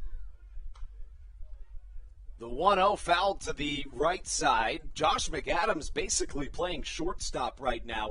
3 infielders on the right side of second base, and McAdams played some shortstop growing up, Matthew, but he was on the same Little League and travel team as Dansby Swanson, so he didn't have all that many opportunities to play short. But if you're going to give up the position to one person, probably that number 1 overall pick. Yeah, a guy who is starting at shortstop for a Major League ball club, you can't be too mad at yourself for not winning the job over him, but McAdams certainly can play the position well. He's very athletic, and we've mentioned the strong arm a lot during this season, and especially at the beginning of the broadcast tonight when talking about his pitching career. Fastball outside. The count now 3 balls and a strike. Strayer allowed a single to the first batter he faced. Now a 3-1 count to Kelly Dugan in this dangerous part of the Barnstormers lineup. One of the most difficult tasks for any pitcher to face this 2-3-4. Well struck, straightaway center field. Couple steps back for Zach Collier, who catches for out number 1, a much needed one for Cody Strayer. Dugan's going to want this pitch back, though. He just missed it, got under it. I think he waited on it a little bit too much. It was a changeup that found itself right over the heart of the plate. And when you got that sidearm angle, you're going to get a lot of just missed swings off the bat like that one. Mentioned the Long Island Ducks and the West Virginia Power playing a doubleheader today, or should I say the Charleston Dirty Birds. They just rebranded to that. Of course, Game 1 counted towards the first half, which doesn't really help anybody in the second half, but for the wild card purposes, that could be big. If High Point ends up winning the second half, every game counts in the wild card. Line drive down the right field line. It's called foul off the bat of Caleb Gindel. Yeah, I know we've been, real quick, Andrew, I know we've been talking about the North Division standings and the Blue Crabs. What do they need to do to finish in the second half? But that is not the only way that they can get themselves in the postseason. There's really, when you look at it, a couple of other ways. We'll pull up that graphic in just one moment. The count 0-1. Really good pitch there by Strayer. Strayer doing a good job dotting the corners. As we throw up that graphic onto the screen, you see the three ways Southern Maryland can make it into this 2021 playoffs. Winning the second half. If High Point wins the second half, they could get a wild card spot. And same goes for West Virginia. The 0-2 over the top and inside. I always find it interesting when side armors go over the top. It's almost like an off-speed pitch. And then vice versa, you have guys that throw over the top every once in a while go from the side. Definitely caught me off guard and couldn't tell if this was a fastball or a slider from the righty Strayer, but it had a lot of cut action towards the end of that ball being received by DeLuca. A ball and 2 strikes the count. See if he can get out number 2. From the side, put some extra velocity on it. Cody Strayer picks up a strikeout. It's out number 2, and still just a runner at first.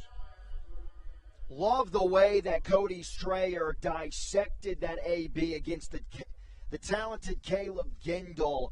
Through that entire AB, it was all soft stuff, and then he throws him a wild one over the top, and Caleb Gendel just doesn't get a good feel in the box. And during that uncomfortable feeling, he receives a pretty high-velocity fastball that is about not a total sidearm pitch by Strayer, but definitely wasn't over the top.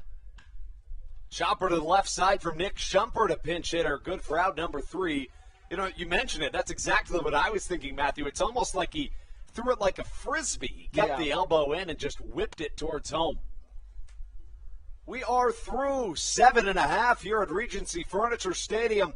To the bottom of the 8th we go here on the Hometown Real Estate Broadcast Network. Have that for you when we return. In just one moment, you're listening to Blue Crabs Baseball. This is Coach Doug's, and you're listening to the Hometown Real Estate Broadcast Network. All Pawn is Southern Maryland's premier pawn shop and is the official pawn shop of the Southern Maryland Blue Crabs. Stop by and say hello today. They've been a part of the Southern Maryland community for 18 years. If you need some cash to hold you over, or if you're just doing some spring cleaning and want to clear some stuff out, please bring it by All Pawn and let them make you an offer. If you have broken jewelry or some that you just don't want anymore, please bring it by, and they'll pay you more than anyone in the Tri-County area. They're located on 301 in White Plains, just south of DeMar Road. Go Blue Crabs! Hey Blue Crabs fans, make sure to visit the All-American Steakhouse and Sports Theater at 35 St. Patrick's Drive, right here in Waldorf, for some great food with great friends. Their steaks are fresh, hand-cut, in-house daily, as well as many other fresh seafood, chicken, and beef options. They offer outdoor and indoor dining, available each and every day, along with the same great menu to go if you would like. Please visit them online at www.theallamericansteakhouse.com. That's www.theallamericansteakhouse.com. You can also visit them on Facebook or Instagram. They have daily specials that you just can't pass up. Thank you, Blue Crabs fans.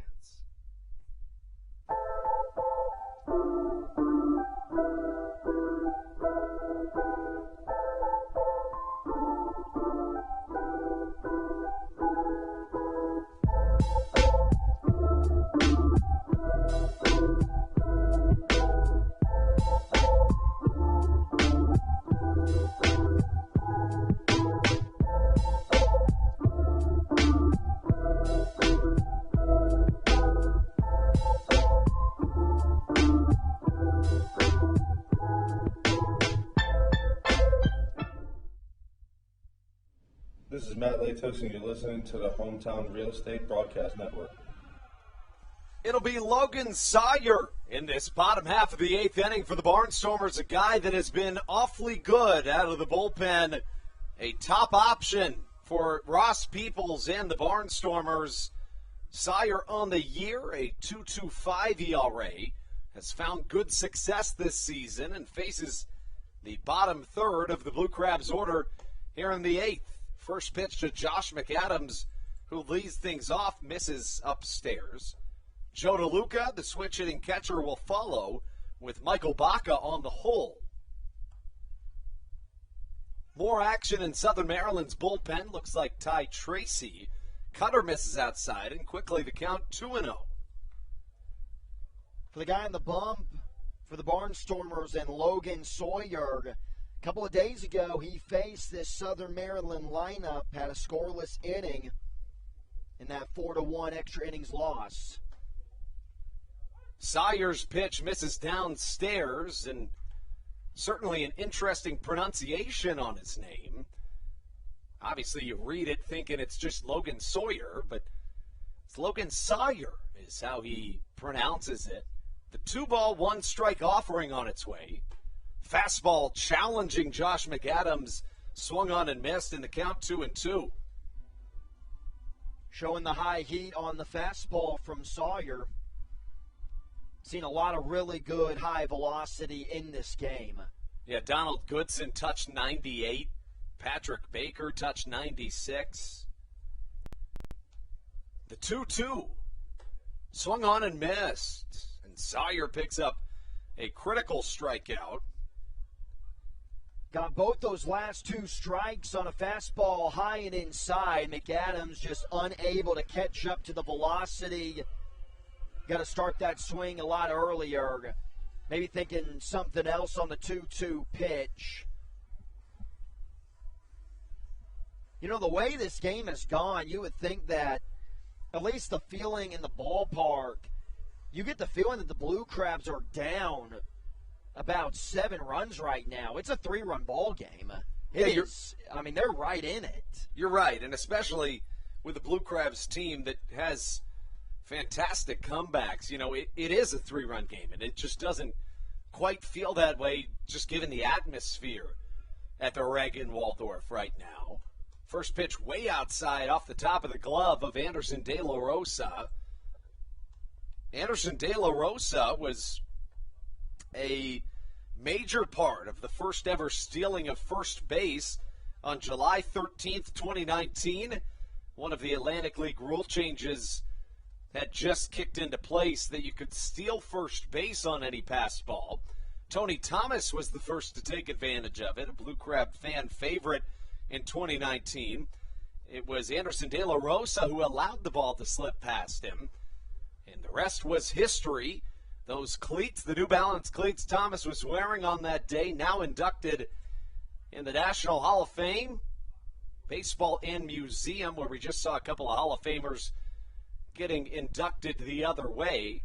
You know, Thomas said about that, I always dreamed my whole life of making it to the Hall of Fame, and the way he looks at it is that, you know what, it might not be the path that anybody ever would have predicted, but he can say he's in the Hall of Fame from his professional baseball career, and that's pretty darn cool. Yeah, it is. 3-0. Fastball just catches the low and outside corner. 3-1 the count.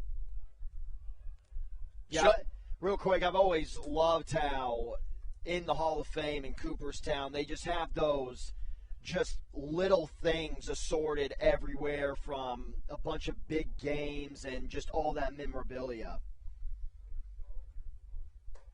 3-1, bat goes flying over the Barnstormers dugout. The count 3-2. So while DeLuca retrieves his bat, we walk you through how he's gone tonight. He's 1 for 3, but the one was a big one. A 2-run shot by Josh McAdams, I beg your pardon, Joe DeLuca. Wonder if he's going to have to get a new stick of lumber. No, he's sticking with the bat. Might have to put some pine tar on it. You really don't see that all quite often, even if the bat is okay. I feel like guys are automatically not taking the chance and just grabbing a new bat from the dugout. You got to wonder, too, if there's some superstition into it, that he doesn't want to switch bats, and Who's to Well, say? I wouldn't either after I've hit a 3-run home run tonight. 3-2 the count, one away, nobody on. Right back up the middle, in and out of the glove of the man on the mound, Logan Sawyer, who somehow robs Joe DeLuca of what could have been a base hit single. Sawyer, right after he threw that ball to first base to get the out, took a big, deep breath, hands on the knees. That is one of the scariest situations to be in if you are a pitcher with that fastball coming right back at you. People think as a hitter that the ball being received by the pitcher is coming in fast. You take a screamer off the bat, it is a lot harder. We talk about how close this Atlantic League right now is as Michael Baca comes up to the plate. How about this? In their last 20 games, there's 5 teams in the Atlantic League that are 10-10, 2 teams that are 9-11, and then the Ducks at 12-8. Long Island at one point had won 15 of 18, including 2 losses to the Blue Crabs, but they just got swept by the Gastonia Honey Hunters, another really cool name in minor league baseball. Sawyer's pitch misses outside. Really makes you appreciate as a Blue Crabs fan that 7-3 homestand because, you know, if they end up keeping that 500 record, going 5-5, 6-4, not looking good. The count 3 balls and no strikes. Sawyer falls behind yet another batter, but it hasn't come back to haunt him to this point. You have to imagine Scott Schumann awaits for the 9th inning to face Southern Maryland. Right on right matchup, the 9-hole, Michael Baca waiting the 3-0. Fastball low and away, ball number 4. So a base runner will reach here in this 8th inning of action, and it flips the lineup back to the top for Matt Hibbert, who has reached base 3 times this evening. Hit by a pitch in the first, later scored. Struck out in the second, singled in the 4th, and then reached on an error in the 7th. If I'm Matt Hibbert, you can continue to do what you do best, and that is be patient at the plate. If Hibbert, gets hit again or is walked in this plate appearance, the dangerous Ruby Silva is waiting in the on-deck circle. Hibbert trying to just keep this going. Sawyer with a fastball that catches the strike zone. 0-1 goes the count quickly. Hibbert wears number 4 on the back of his light blue jersey. Sawyer ahead of Hibbert early. The 0-1 incoming. Fastball downstairs, just grazing the dirt, and the count evens at a ball and a strike. I still don't know how Hibbert, when he got hit back in the first inning, how that ball got to him. Again, he's just really good at staying in the box, not backing out. There really is an art to getting hit by a pitch, believe it or not. It's true, and it's interesting when we were talking to Hibbert about that. He was saying, I don't really try to get hit by pitches. I want to put the ball into play, but I'm also not going to move out of the way if it's going to hit me. And that's just a guy that you want in your dugout if you are Stan Clyburn. Not afraid to take one for the team, but you go online and read about it. There are certain ways to successfully get hit by a pitch. I guess it's the way that you can torque your elbows or your knees or something like that. Obviously, I'm not a professional on the matter. Hibbert has been hit by 21 pitchers this year. That is tied for the lead in the Atlantic League. Mind you, 21 is the league lead. He's been hit 11 times in the month of September and 15 times since the beginning of August. And obviously, Matt Hibbert is a professional in the matter. Second best on-base percentage on the team in the month of September. All the way up at .402, despite hitting just .135 in the month entering play today. That average to begin September was at 313. Coming into this one, 254. If he can just get that bat going, he will be one of the most dangerous hitters in this lineup. The perfect leadoff man. 2 balls, 2 strikes, 2 away here in this bottom half of the 8th. Hibbert staying alive, back into the protective netting. 2-2 will do it all over again. And we know he can do it because for most of the season, he was a 300 hitter, top 5 hitter on the Blue Crabs. Logan Sawyer, a 2.25 ERA entering play, has gotten better to this point. Walked Michael Baca with 2 outs. He stands at first. 2 away and a 2-2 count. Change up just a touch upstairs, and now the count full at 3-2. Awkward catch there for De La Rosa. Looks like a change-up. Didn't break. Not a great spot there for Sawyer. Want to get that change-up around the knees or just below it. It ended up staying high, but 2 inside. And Matt Hibbert, another sensational quality AB. Baca not being held on at first. He'll go on the pitch. The 3-2 on its way. It misses low and away. And just like that, the tying run in the form of Ruby Silva will come up to the plate with 2 on and 2 away. Hibbert doing Hibbert things, and now we see Ross Peoples. I don't see anybody warming up down the right field line. Usually when a guy's warming up in the opposing team's bullpen here at Regency Furniture Stadium, you can see the catcher receiving the pitches from the relief pitcher, but I do not see that, so I don't think there is a guy warming up. It is all Sawyer so far here in this 8th inning, but going back to that Hibbert AB, like I said to begin it, Hibbert has to do Hibbert things. Just be patient, take your strikes, work the walk, so you can get Silva, who I kind of feel like he's due for a home run here at Regency Furniture Stadium, and it would be the most perfect time to do so, tying the ball game up with a potential 3-run home run. Silva will have runners on first and second, and if you want to know how the tides have turned, Ty Tracy has stopped warming up. Andres Briseño up and throwing, and suddenly a really interesting affair here in the bottom of the 8th, Tuesday night, late September in Waldorf. It's got to happen. Brendan said that these are must-win games. They have that feeling. They absolutely are. If you can get into a setting where it's 11-10, you need a lockdown 9th inning 100%.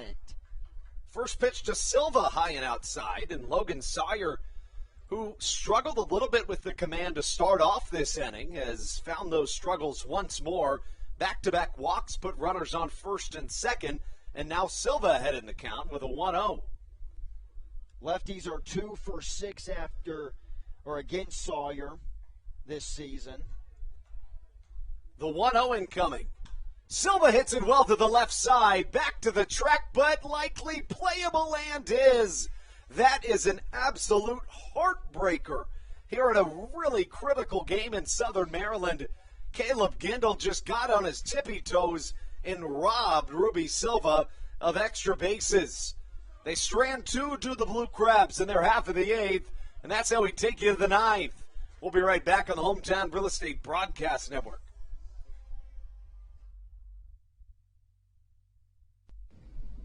This is Josh McAdams, and you're listening to the Hometown Real Estate Broadcast Network.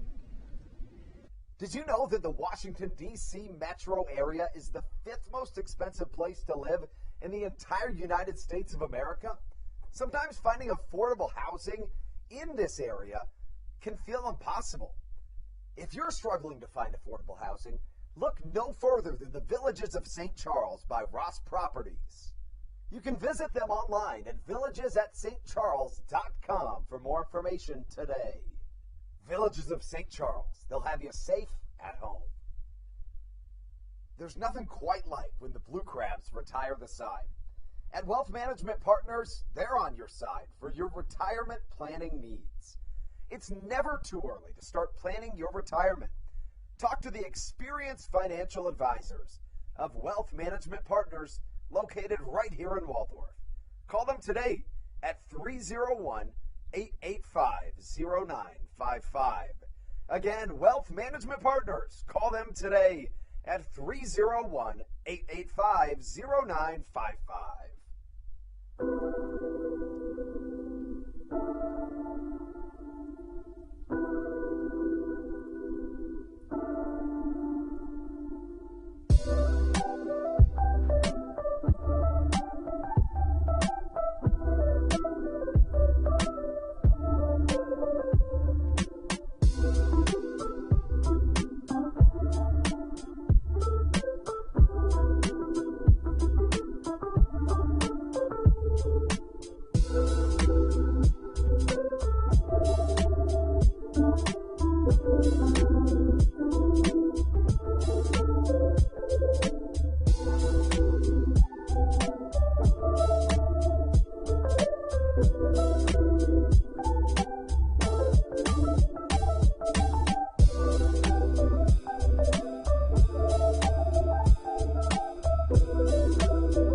This is Kent Blackstone, and you're listening to the Hometown Real Estate Broadcast Network. Couple of runners stranded on a near line drive extra base hit that could have made this thing incredibly close. I thought off the bat that it was going to go much farther. I thought for sure getting off the wall. Yeah, I was thinking maybe home run. No pitch called. Could have been a ground out, but it gets in from the Lancaster bullpen.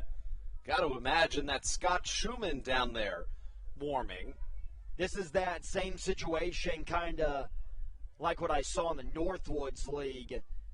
The only thing that would make it kind of a deja vu moment is if Ladarius Clark were to, on this next pitch, hit a home run. Well, let's hope that doesn't happen. Ladarius Clark up to the plate. Anderson De La Rosa on deck. Cleo Luis Rondon in the hole. New pitcher into the game for the Blue Crabs. It's the right-hander, number 25, Ty Tracy, who induces a foul tip. Now the count 0-1.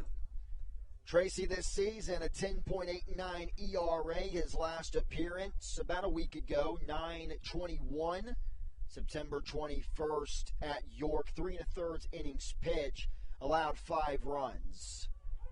Those first 3 innings were all scoreless for Ty Tracy, but allowed all those runs in his final frame. Quickly, the count 0-2 to Ladarius Clark. Out of the windup, here comes Tracy's 0-2. Ripped down to third base line. It's fair, and it'll be extra bases. I beg your pardon. It's called foul, and that's just a long strike number 2. Yeah, I think the Blue Crabs got lucky again.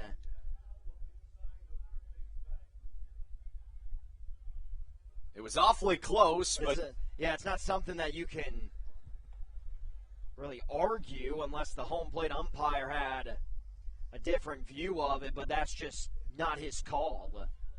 Still, no balls, 2 strikes. Ty Tracy with his second life out there on the mound. Curveball misses. And the count 1-2. Tracy has got pretty good overpowering fastball. Has got that slow wind up and tries to keep you off guard with the overpowering.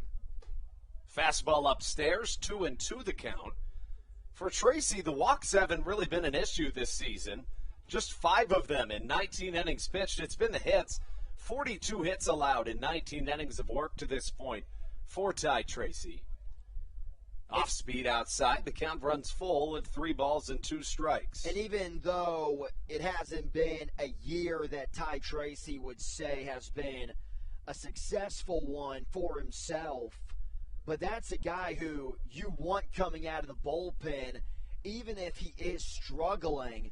You want him at least throwing strikes and giving your team an opportunity.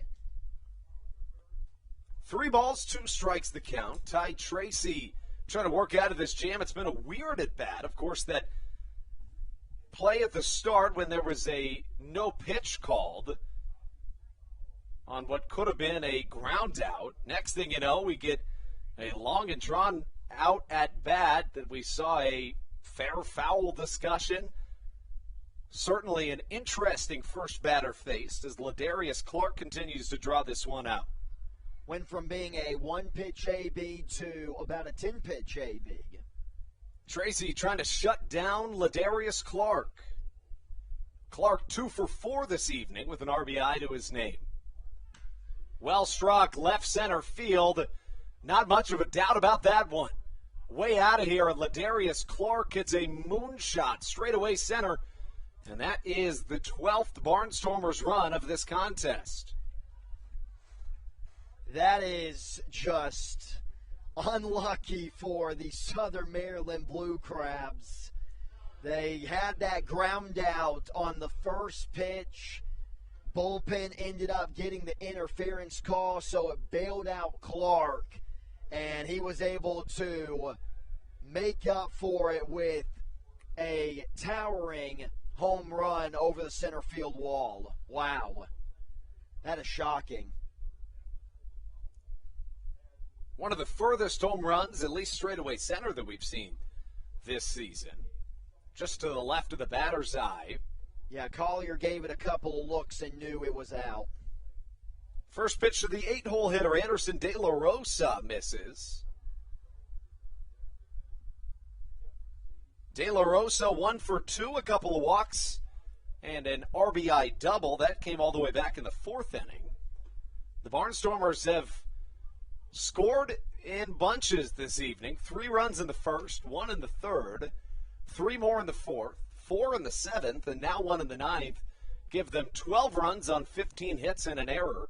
Southern Maryland responded with 3 in the bottom half of the first, did the same in the third.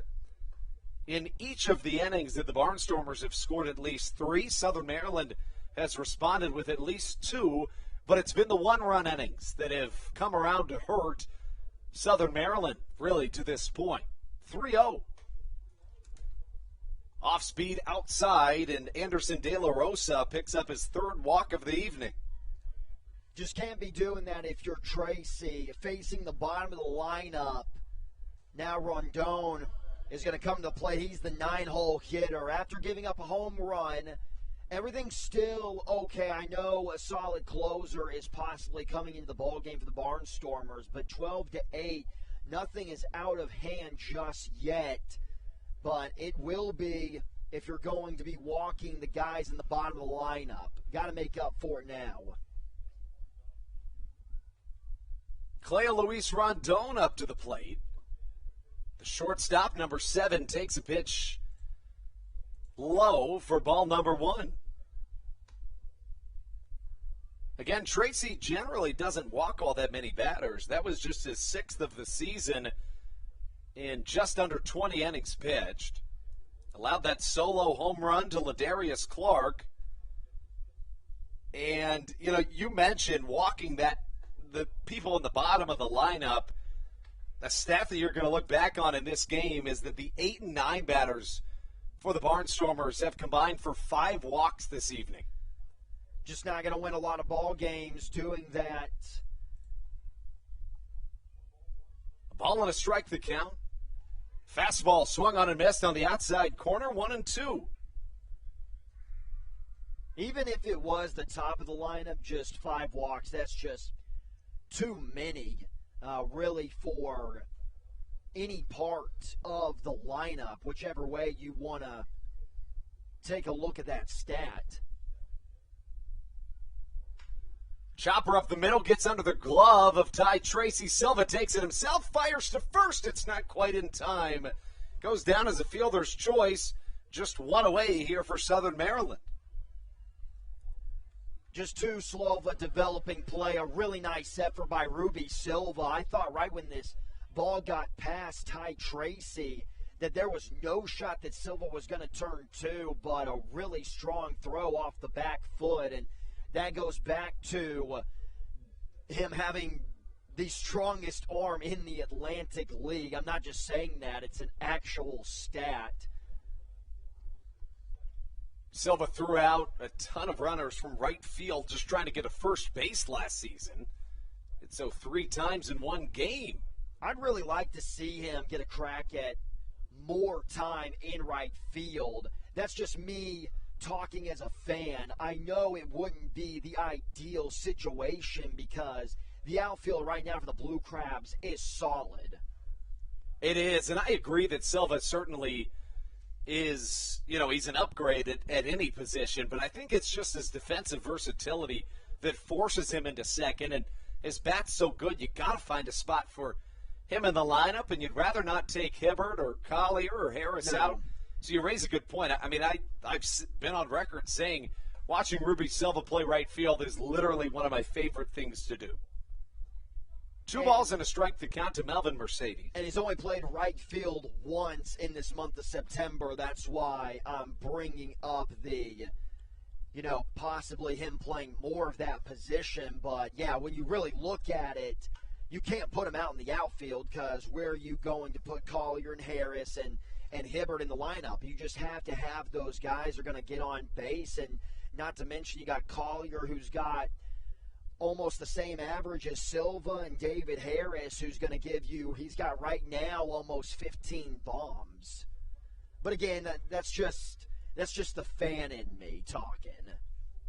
And, to that point, we talk about his right field play a lot as the count works full at 3-2, but it's almost equally impressive that he can do such a good job at second base. I mean, he's played some second throughout his career, but with how good of an outfielder he is, they generally try to keep him out there. Great speed, great arm, great glove. 3-2.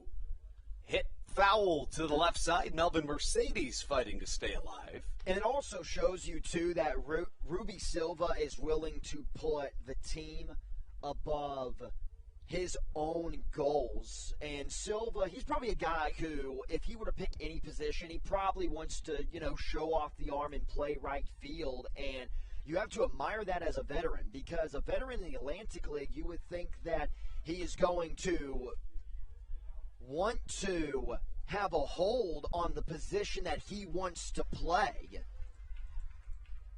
Fly ball to center field, caught by Zach Collier for out number 2. But I agree. I mean, a really selfless move by Ruby Silva. You got to wonder if he just knows in the back of his mind, I'm such a good outfielder that I could take that spot back at some point. But just for right now, certainly what's best for the team. Blake Allemond up to the plate. He's had a good night. Allemond's reached base 3 times, once on an error. The other 2 times on a pair of doubles. One of them drove in a run as he fouls one to the left side out of play, 0-1 the count. And Ruby Silva, like every single guy that is in minor league baseball, they're trying to get to the professional level. And I know he's a veteran and he's above the 30 age years, but a guy who can come in. Fly ball straight away center. Zach Collier comes in and catches. So after allowing that leadoff home run to Ladarius Clark, Ty Tracy works his way out of danger. But as we take you into the bottom of the ninth, still plenty of work to do for Southern Maryland. They've got to make up 4 runs, and they've got a great part of their order coming up. Zach Collier, David Harris, Alex Crosby, and more when we return on Hometown Real Estate Broadcast Network. Chick-fil-A of Charles County has been a proud supporter of the Southern Maryland Blue Crabs since their inception in 2008. For years, they have sponsored the Southern Maryland Blue Crabs, America's prisoners of war and missing in action. In between the second inning of each game, there is a moment of silence brought to you by Chick-fil-A. The Southern Maryland Blue Crabs appreciate and respect not only Chick-fil-A, but all of those that have served our great country. The seat that they sponsor was made possible by Chick-fil-A of Charles County. Thank you so much, and visit any of your Charles County Chick-fil-A locations today. The Charles County Department of Health encourages you to get the COVID-19 vaccination today. You can get it all over Southern Maryland or no matter where you are across the United States. Vaccinations are offered right here at Regency Furniture Stadium with no appointment needed. Charles County Department of Health and the Southern Maryland Blue Crabs urge you to take one for the team and get the vaccine.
This is Coach Doug's, and you're listening to the Hometown Real Estate Broadcast Network. Into the bottom of the ninth we go. Scott Schumann onto the mound for the Barnstormers. One of the better relievers in this Atlantic League, and he comes in a non-save situation after that one-run scores in the top half of the ninth. Schumann onto the mound to face the 3-4-5 of this Southern Maryland order, and it begins with Zach Collier. A 12-8 game here in the bottom half of the ninth inning. 5 pitchers have been used from both sides. Not necessarily a bullpen day, but not far from it. Scott Schumann has struck out a ton of batters this year, would be fair to say. A .96 whip for the right-hander, a 1.4 ERA, and 67 strikeouts in 45 innings. Fastball misses upstairs, 2-0 the count from the patient Zach Collier. Definitely a weird angle on the way he delivers the baseball, kind of hides it behind his head, and a sneaky quick fastball to blow it by hitters. Collier swings through a 2-0 pitch, almost a Craig Kimbrell-esque movement before he takes his set on the mound. Kind of has both those elbows up. You'll see it in just a moment. Certainly not as obscure as Craig Kimbrell's. 2 balls and a strike to Zach Collier. Fastball way outside, and the count 3-1. Nothing will ever be that obscure by Craig Kimbrell. That thing, the way he goes down in the set is by far the best set in the history of baseball. It's got to be. You got to wonder how that started. Like, what made him do that? 3-1. Fastball low and away, and it's a walk to start things off. Get some energy up in the crowd here at Regency Furniture Stadium. A leadoff walk gives Zach Collier 3 trips to the bags here in this contest. A pair of singles and a walk as David Harris comes to the plate. Drove in a run on a very unusual play back in the 7th. It was a pop out that hit off the glove of the right fielder Deaza, who then threw into second, gunning down Ruby Silva. So it goes down as a 9-6 putout, but a run comes in to score on that play in the 7th. Harris 0 for 4 tonight. 0-1 the count on a quick strike on a fastball from Scott Schumann. 3 blown saves this year for Schumann, one of the best closers in the Atlantic League. But for Blue Crabs fans, you see those 3 blown saves and tell yourselves that there definitely is a chance. count 0-1 to David Harris. Just off the end of his bat, and the count now no balls, 2 strikes. And real quick, I believe on the Kimbrel set, I heard that he had to go through, he was going through some arm injuries during high school, had Tommy John, and when he came back, doing that set allowed his arm, it was just more comfortable in that position. That's interesting. Something along those lines. 0-2 to Harris downstairs. It misses. The count now 1-2. I can't remember where I read that story. I may have heard it on an interview, but I definitely thought that was pretty interesting as well when I did educate myself. I mean, it sounds like the most logical explanation, if there ever was one. A ball and 2 strikes the count. Harris trying to make magic happen here in this cleanup spot in the 9th. 1-2 inside. It misses, and now the count draws even at 2 balls and 2 strikes. Really good patience here by this Blue Crabs lineup. And it looks like if we get there in that DH spot, it'll be Tucker Nathan's batting. Harris definitely didn't go around, but I'm surprised they didn't at least check down the first base umpire. 2-2 gets away from the catcher Anderson De La Rosa, and getting to second is Zach Collier. The count now 3 balls and 2 strikes, and for a guy in Schumann that generally is really just spot on out there on the mound, he's having some command issues early, and when you have command issues, Matthew, one of 2 things is going to happen. I mean, unless you recover from it, of course. Either you're just going to walk a ton of guys, or you're going to be so focused on getting it in the zone that you'll leave something out over the plate. Yeah, there's 2 kinds of losing command, if you will. 3-2 inside, back-to-back walks drawn by your Blue Crabs. And just like that, things get interesting here in this bottom half of the 9th. And for right now, it seems like the type of losing command that Schumann has, all of these pitches that he's missing his spots with are outside of the zone. And there's not a good way to lose your command, but you'll see the other side of things when guys are losing their spot, still finding the strike zone, but they're leaving it right over the middle of the plate. But by him constantly being out of the strike zone, it makes you optimistic in that third base dugout that sooner or later he's going to try to get a get-me-over fastball just to stay ahead in the count, and that's when you got to stay aggressive. Maybe it comes here to Crosby in this first pitch. Crosby 2 for 4 with an RBI and a double today. First pitch way outside. The count 1-0. And starting to think to yourself, of course, that Ladarius Clark home run in the top half of the 9th inning might become really important in this contest. Maybe a game saver for the Barnstormers. Of course, the tying run now stands on deck. The 1-0, swing and a miss. The count evens at a ball and a strike. It's amazing how the game of baseball works in the 9th inning when you have a home run like that by Ladarius Clark and you're thinking to yourselves, well, 4-run lead, that's not really that bad. And then if the Blue Crabs were to only get 3 runs in this 9th, it just makes you want to pull your hairs out. Well, and even just from your mindset right now, if you're Crosby, you're thinking, no outs, I'm the tying run. Things could get interesting here. And, of course, you still think that, but just from a mental perspective, I think being down 3, it's one of those weird things, Matt, I know you and I have talked about, that for some reason or another, it just feels like a bigger lead than it really is. It does. That just the way the ballpark felt, I don't know, the energy inside the reg in that, 7th inning or bottom of the 8th inning felt like an 8-run ball game. 2-1. Misses upstairs, and the count 3-1. Scott Schumann, 1 ball away from walking the bases loaded here for the Blue Crabs with a pinch-hitting Tucker Nathans on deck. This is such a tough guy to stay patient with because at any point he can start to find his control.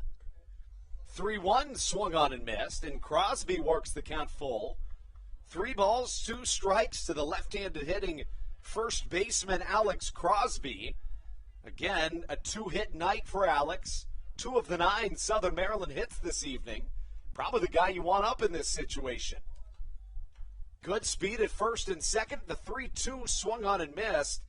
And a critical strikeout obtained by Scott Schumann, one away. That is such a tough AB for Crosby. You got a guy like Schumann who is all over the place. So you're saying to yourself, after seeing what he's done with the first 2 guys in the inning, to stay patient, and then you get 2 fastballs with that good velocity. That last one on the strikeout kind of jammed him a little bit, hit the inside part of the plate, and that's just kind of unfair if you're Crosby. Schumann finally finding the strike zone. He's probably thinking in the dugout, you got to be kidding me. Why me? Tucker Nathan's the next man to the plate. Nathan's making a pinch hit opportunity in his very last at bat here at Regency Furniture Stadium. It was a 3-run home run. Tries to do the same on the first pitch of this one. Swings and misses at a Scott Schumann fastball, and the count 0-1. A lot of uppercut on that swing. If Schumann misses with a fastball, Nathan's can do it again in this pinch hitting situation. Fastball misses outside. The count draws even at a ball and a strike. And what an up and down inning for Scott Schumann. You know, closers do such a good job of maintaining their emotions, but this would be one where you just start to get a little overwhelmed out there on the mound when you can't find the zone, a guy that generally has pinpoint control. 1-1, a touch upstairs, and now the count 2 balls and a strike. All fastballs in this AB to Tucker Nathans, and in this AB, Schumann's going to go to every single pitch that he feels comfortable with throwing because he does not want to load the bases for Josh McAdams, the guy waiting in the on-deck circle. You got to think that's in the back of his mind. The count 2-1. Nathan's a big swing. Does not make contact, though, and the count draws even at 2-2.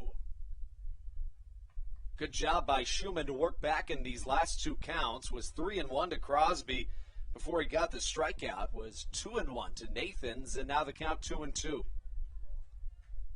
Runners at first and second both reached via the walk. David Harris at first, Zach Collier at second. The tying run stands on deck again in the form of Josh McAdams. The score 12-8. Barnstormers on top of the Blue Crabs here in the bottom of the 9th inning. Series opener of a 3-game set. 2-2, just a hair inside, and the count works full yet again. And I don't even have to say it. Anybody that's watched enough Blue Crabs games this year knows that it is no unfamiliar circumstance to have Josh McAdams up to the plate with the bases loaded, and he's done a good job of late coming through in those situations. Schumann, the 3-2 incoming. The right-hander. Well struck, left center field. Probably hangs up a little bit too high, though, and does. Zach Collier tags on the play. He'll get to third. And now 2 away with runners on the corners. Put a good piece into it, did Tucker Nathans. Not quite enough on it, though. Just a little late on this fastball. If he's able to get out front, we might have seen a 3-run home run by Tucker Nathans. Just missed it like we saw on the almost home run back in the 8th inning as well. Look back at a couple plays in this game to this point. Of course, we talked about that solo home run that kind of shifted the momentum in the top of the 9th, and then 2, that Ruby Silva line drive to the left side in the bottom of the 8th. Southern Maryland had runners at first and second, and Silva smoked one to the left side. The ball just kind of died, and Caleb Gindel jumped and grabbed one at the mini monster to end the inning. Josh McAdams up to the plate, 3 strikeouts and a single this evening. Did drive in a run back in the 4th inning. Runners on the corners, 2 away, bottom of the 9th. Hands clapping at Regency Furniture Stadium. First offering to McAdams, catches the outside corner. The count 0-1 quickly.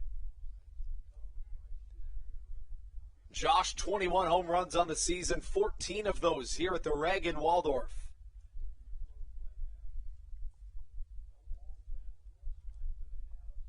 Schumann trying to shut down this inning.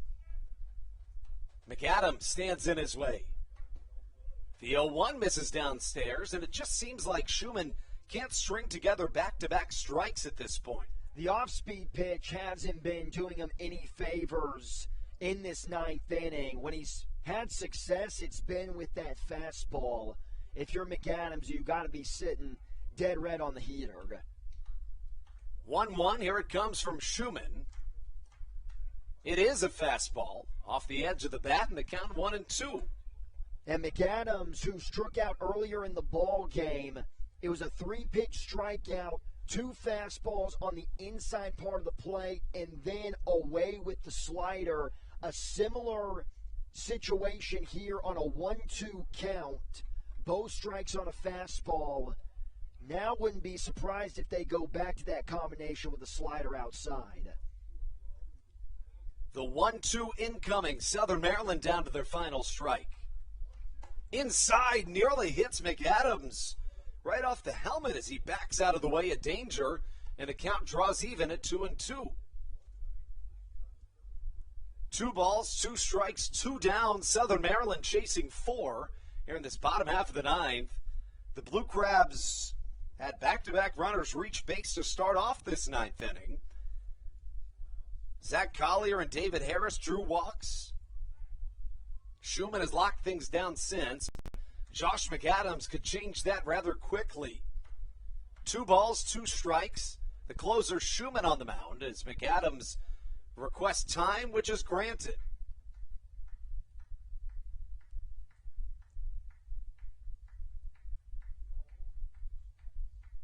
See what Schumann comes up with. 2-2, runners on the corners. McAdams at the dish.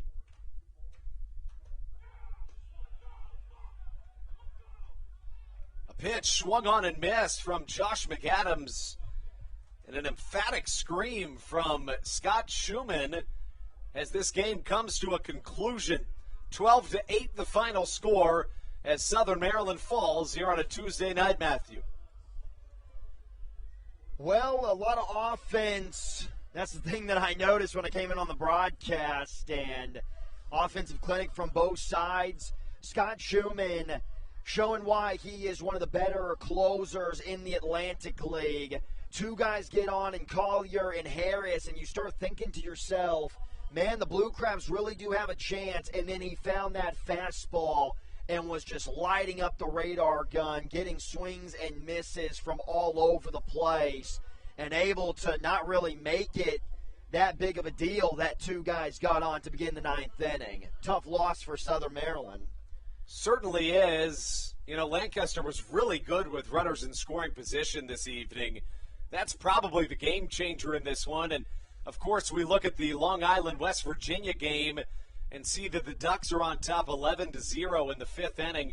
Now, with that being said, that also means that the West Virginia Power have lost twice today, and the High Point Rockers are up 9-5 in the top of the ninth. So that's certainly a solid sign. But, of course, the second half championship, probably the best avenue at making a playoff bid for the Blue Crabs, and it doesn't happen tonight. A 12-8 final score. The Barnstormers advance to 49-59 on the season as the Blue Crabs fall to 55-53 on the season as a whole. Southern Maryland drops to 24-24 in the second half, while the Barnstormers advance to 19-29 in the second half. Patrick Baker is in line for the loss this evening.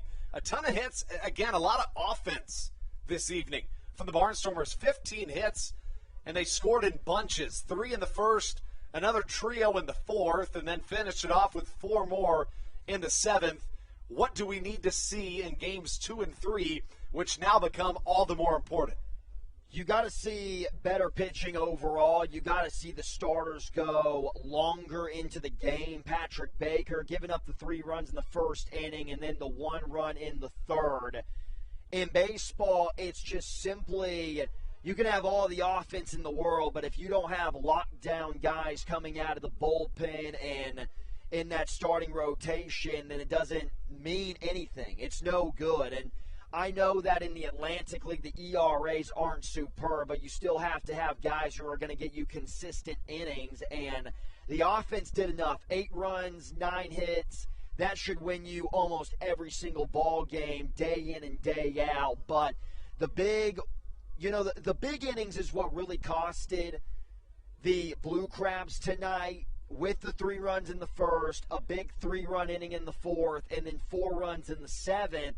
You turn those around and just let up, 1 run in each of those innings, then Southern Maryland probably ends up winning the ball game something like 8-7. So the pitching just simply has to be better, and these next 2 games are huge. They cannot afford to lose any series, especially here at home.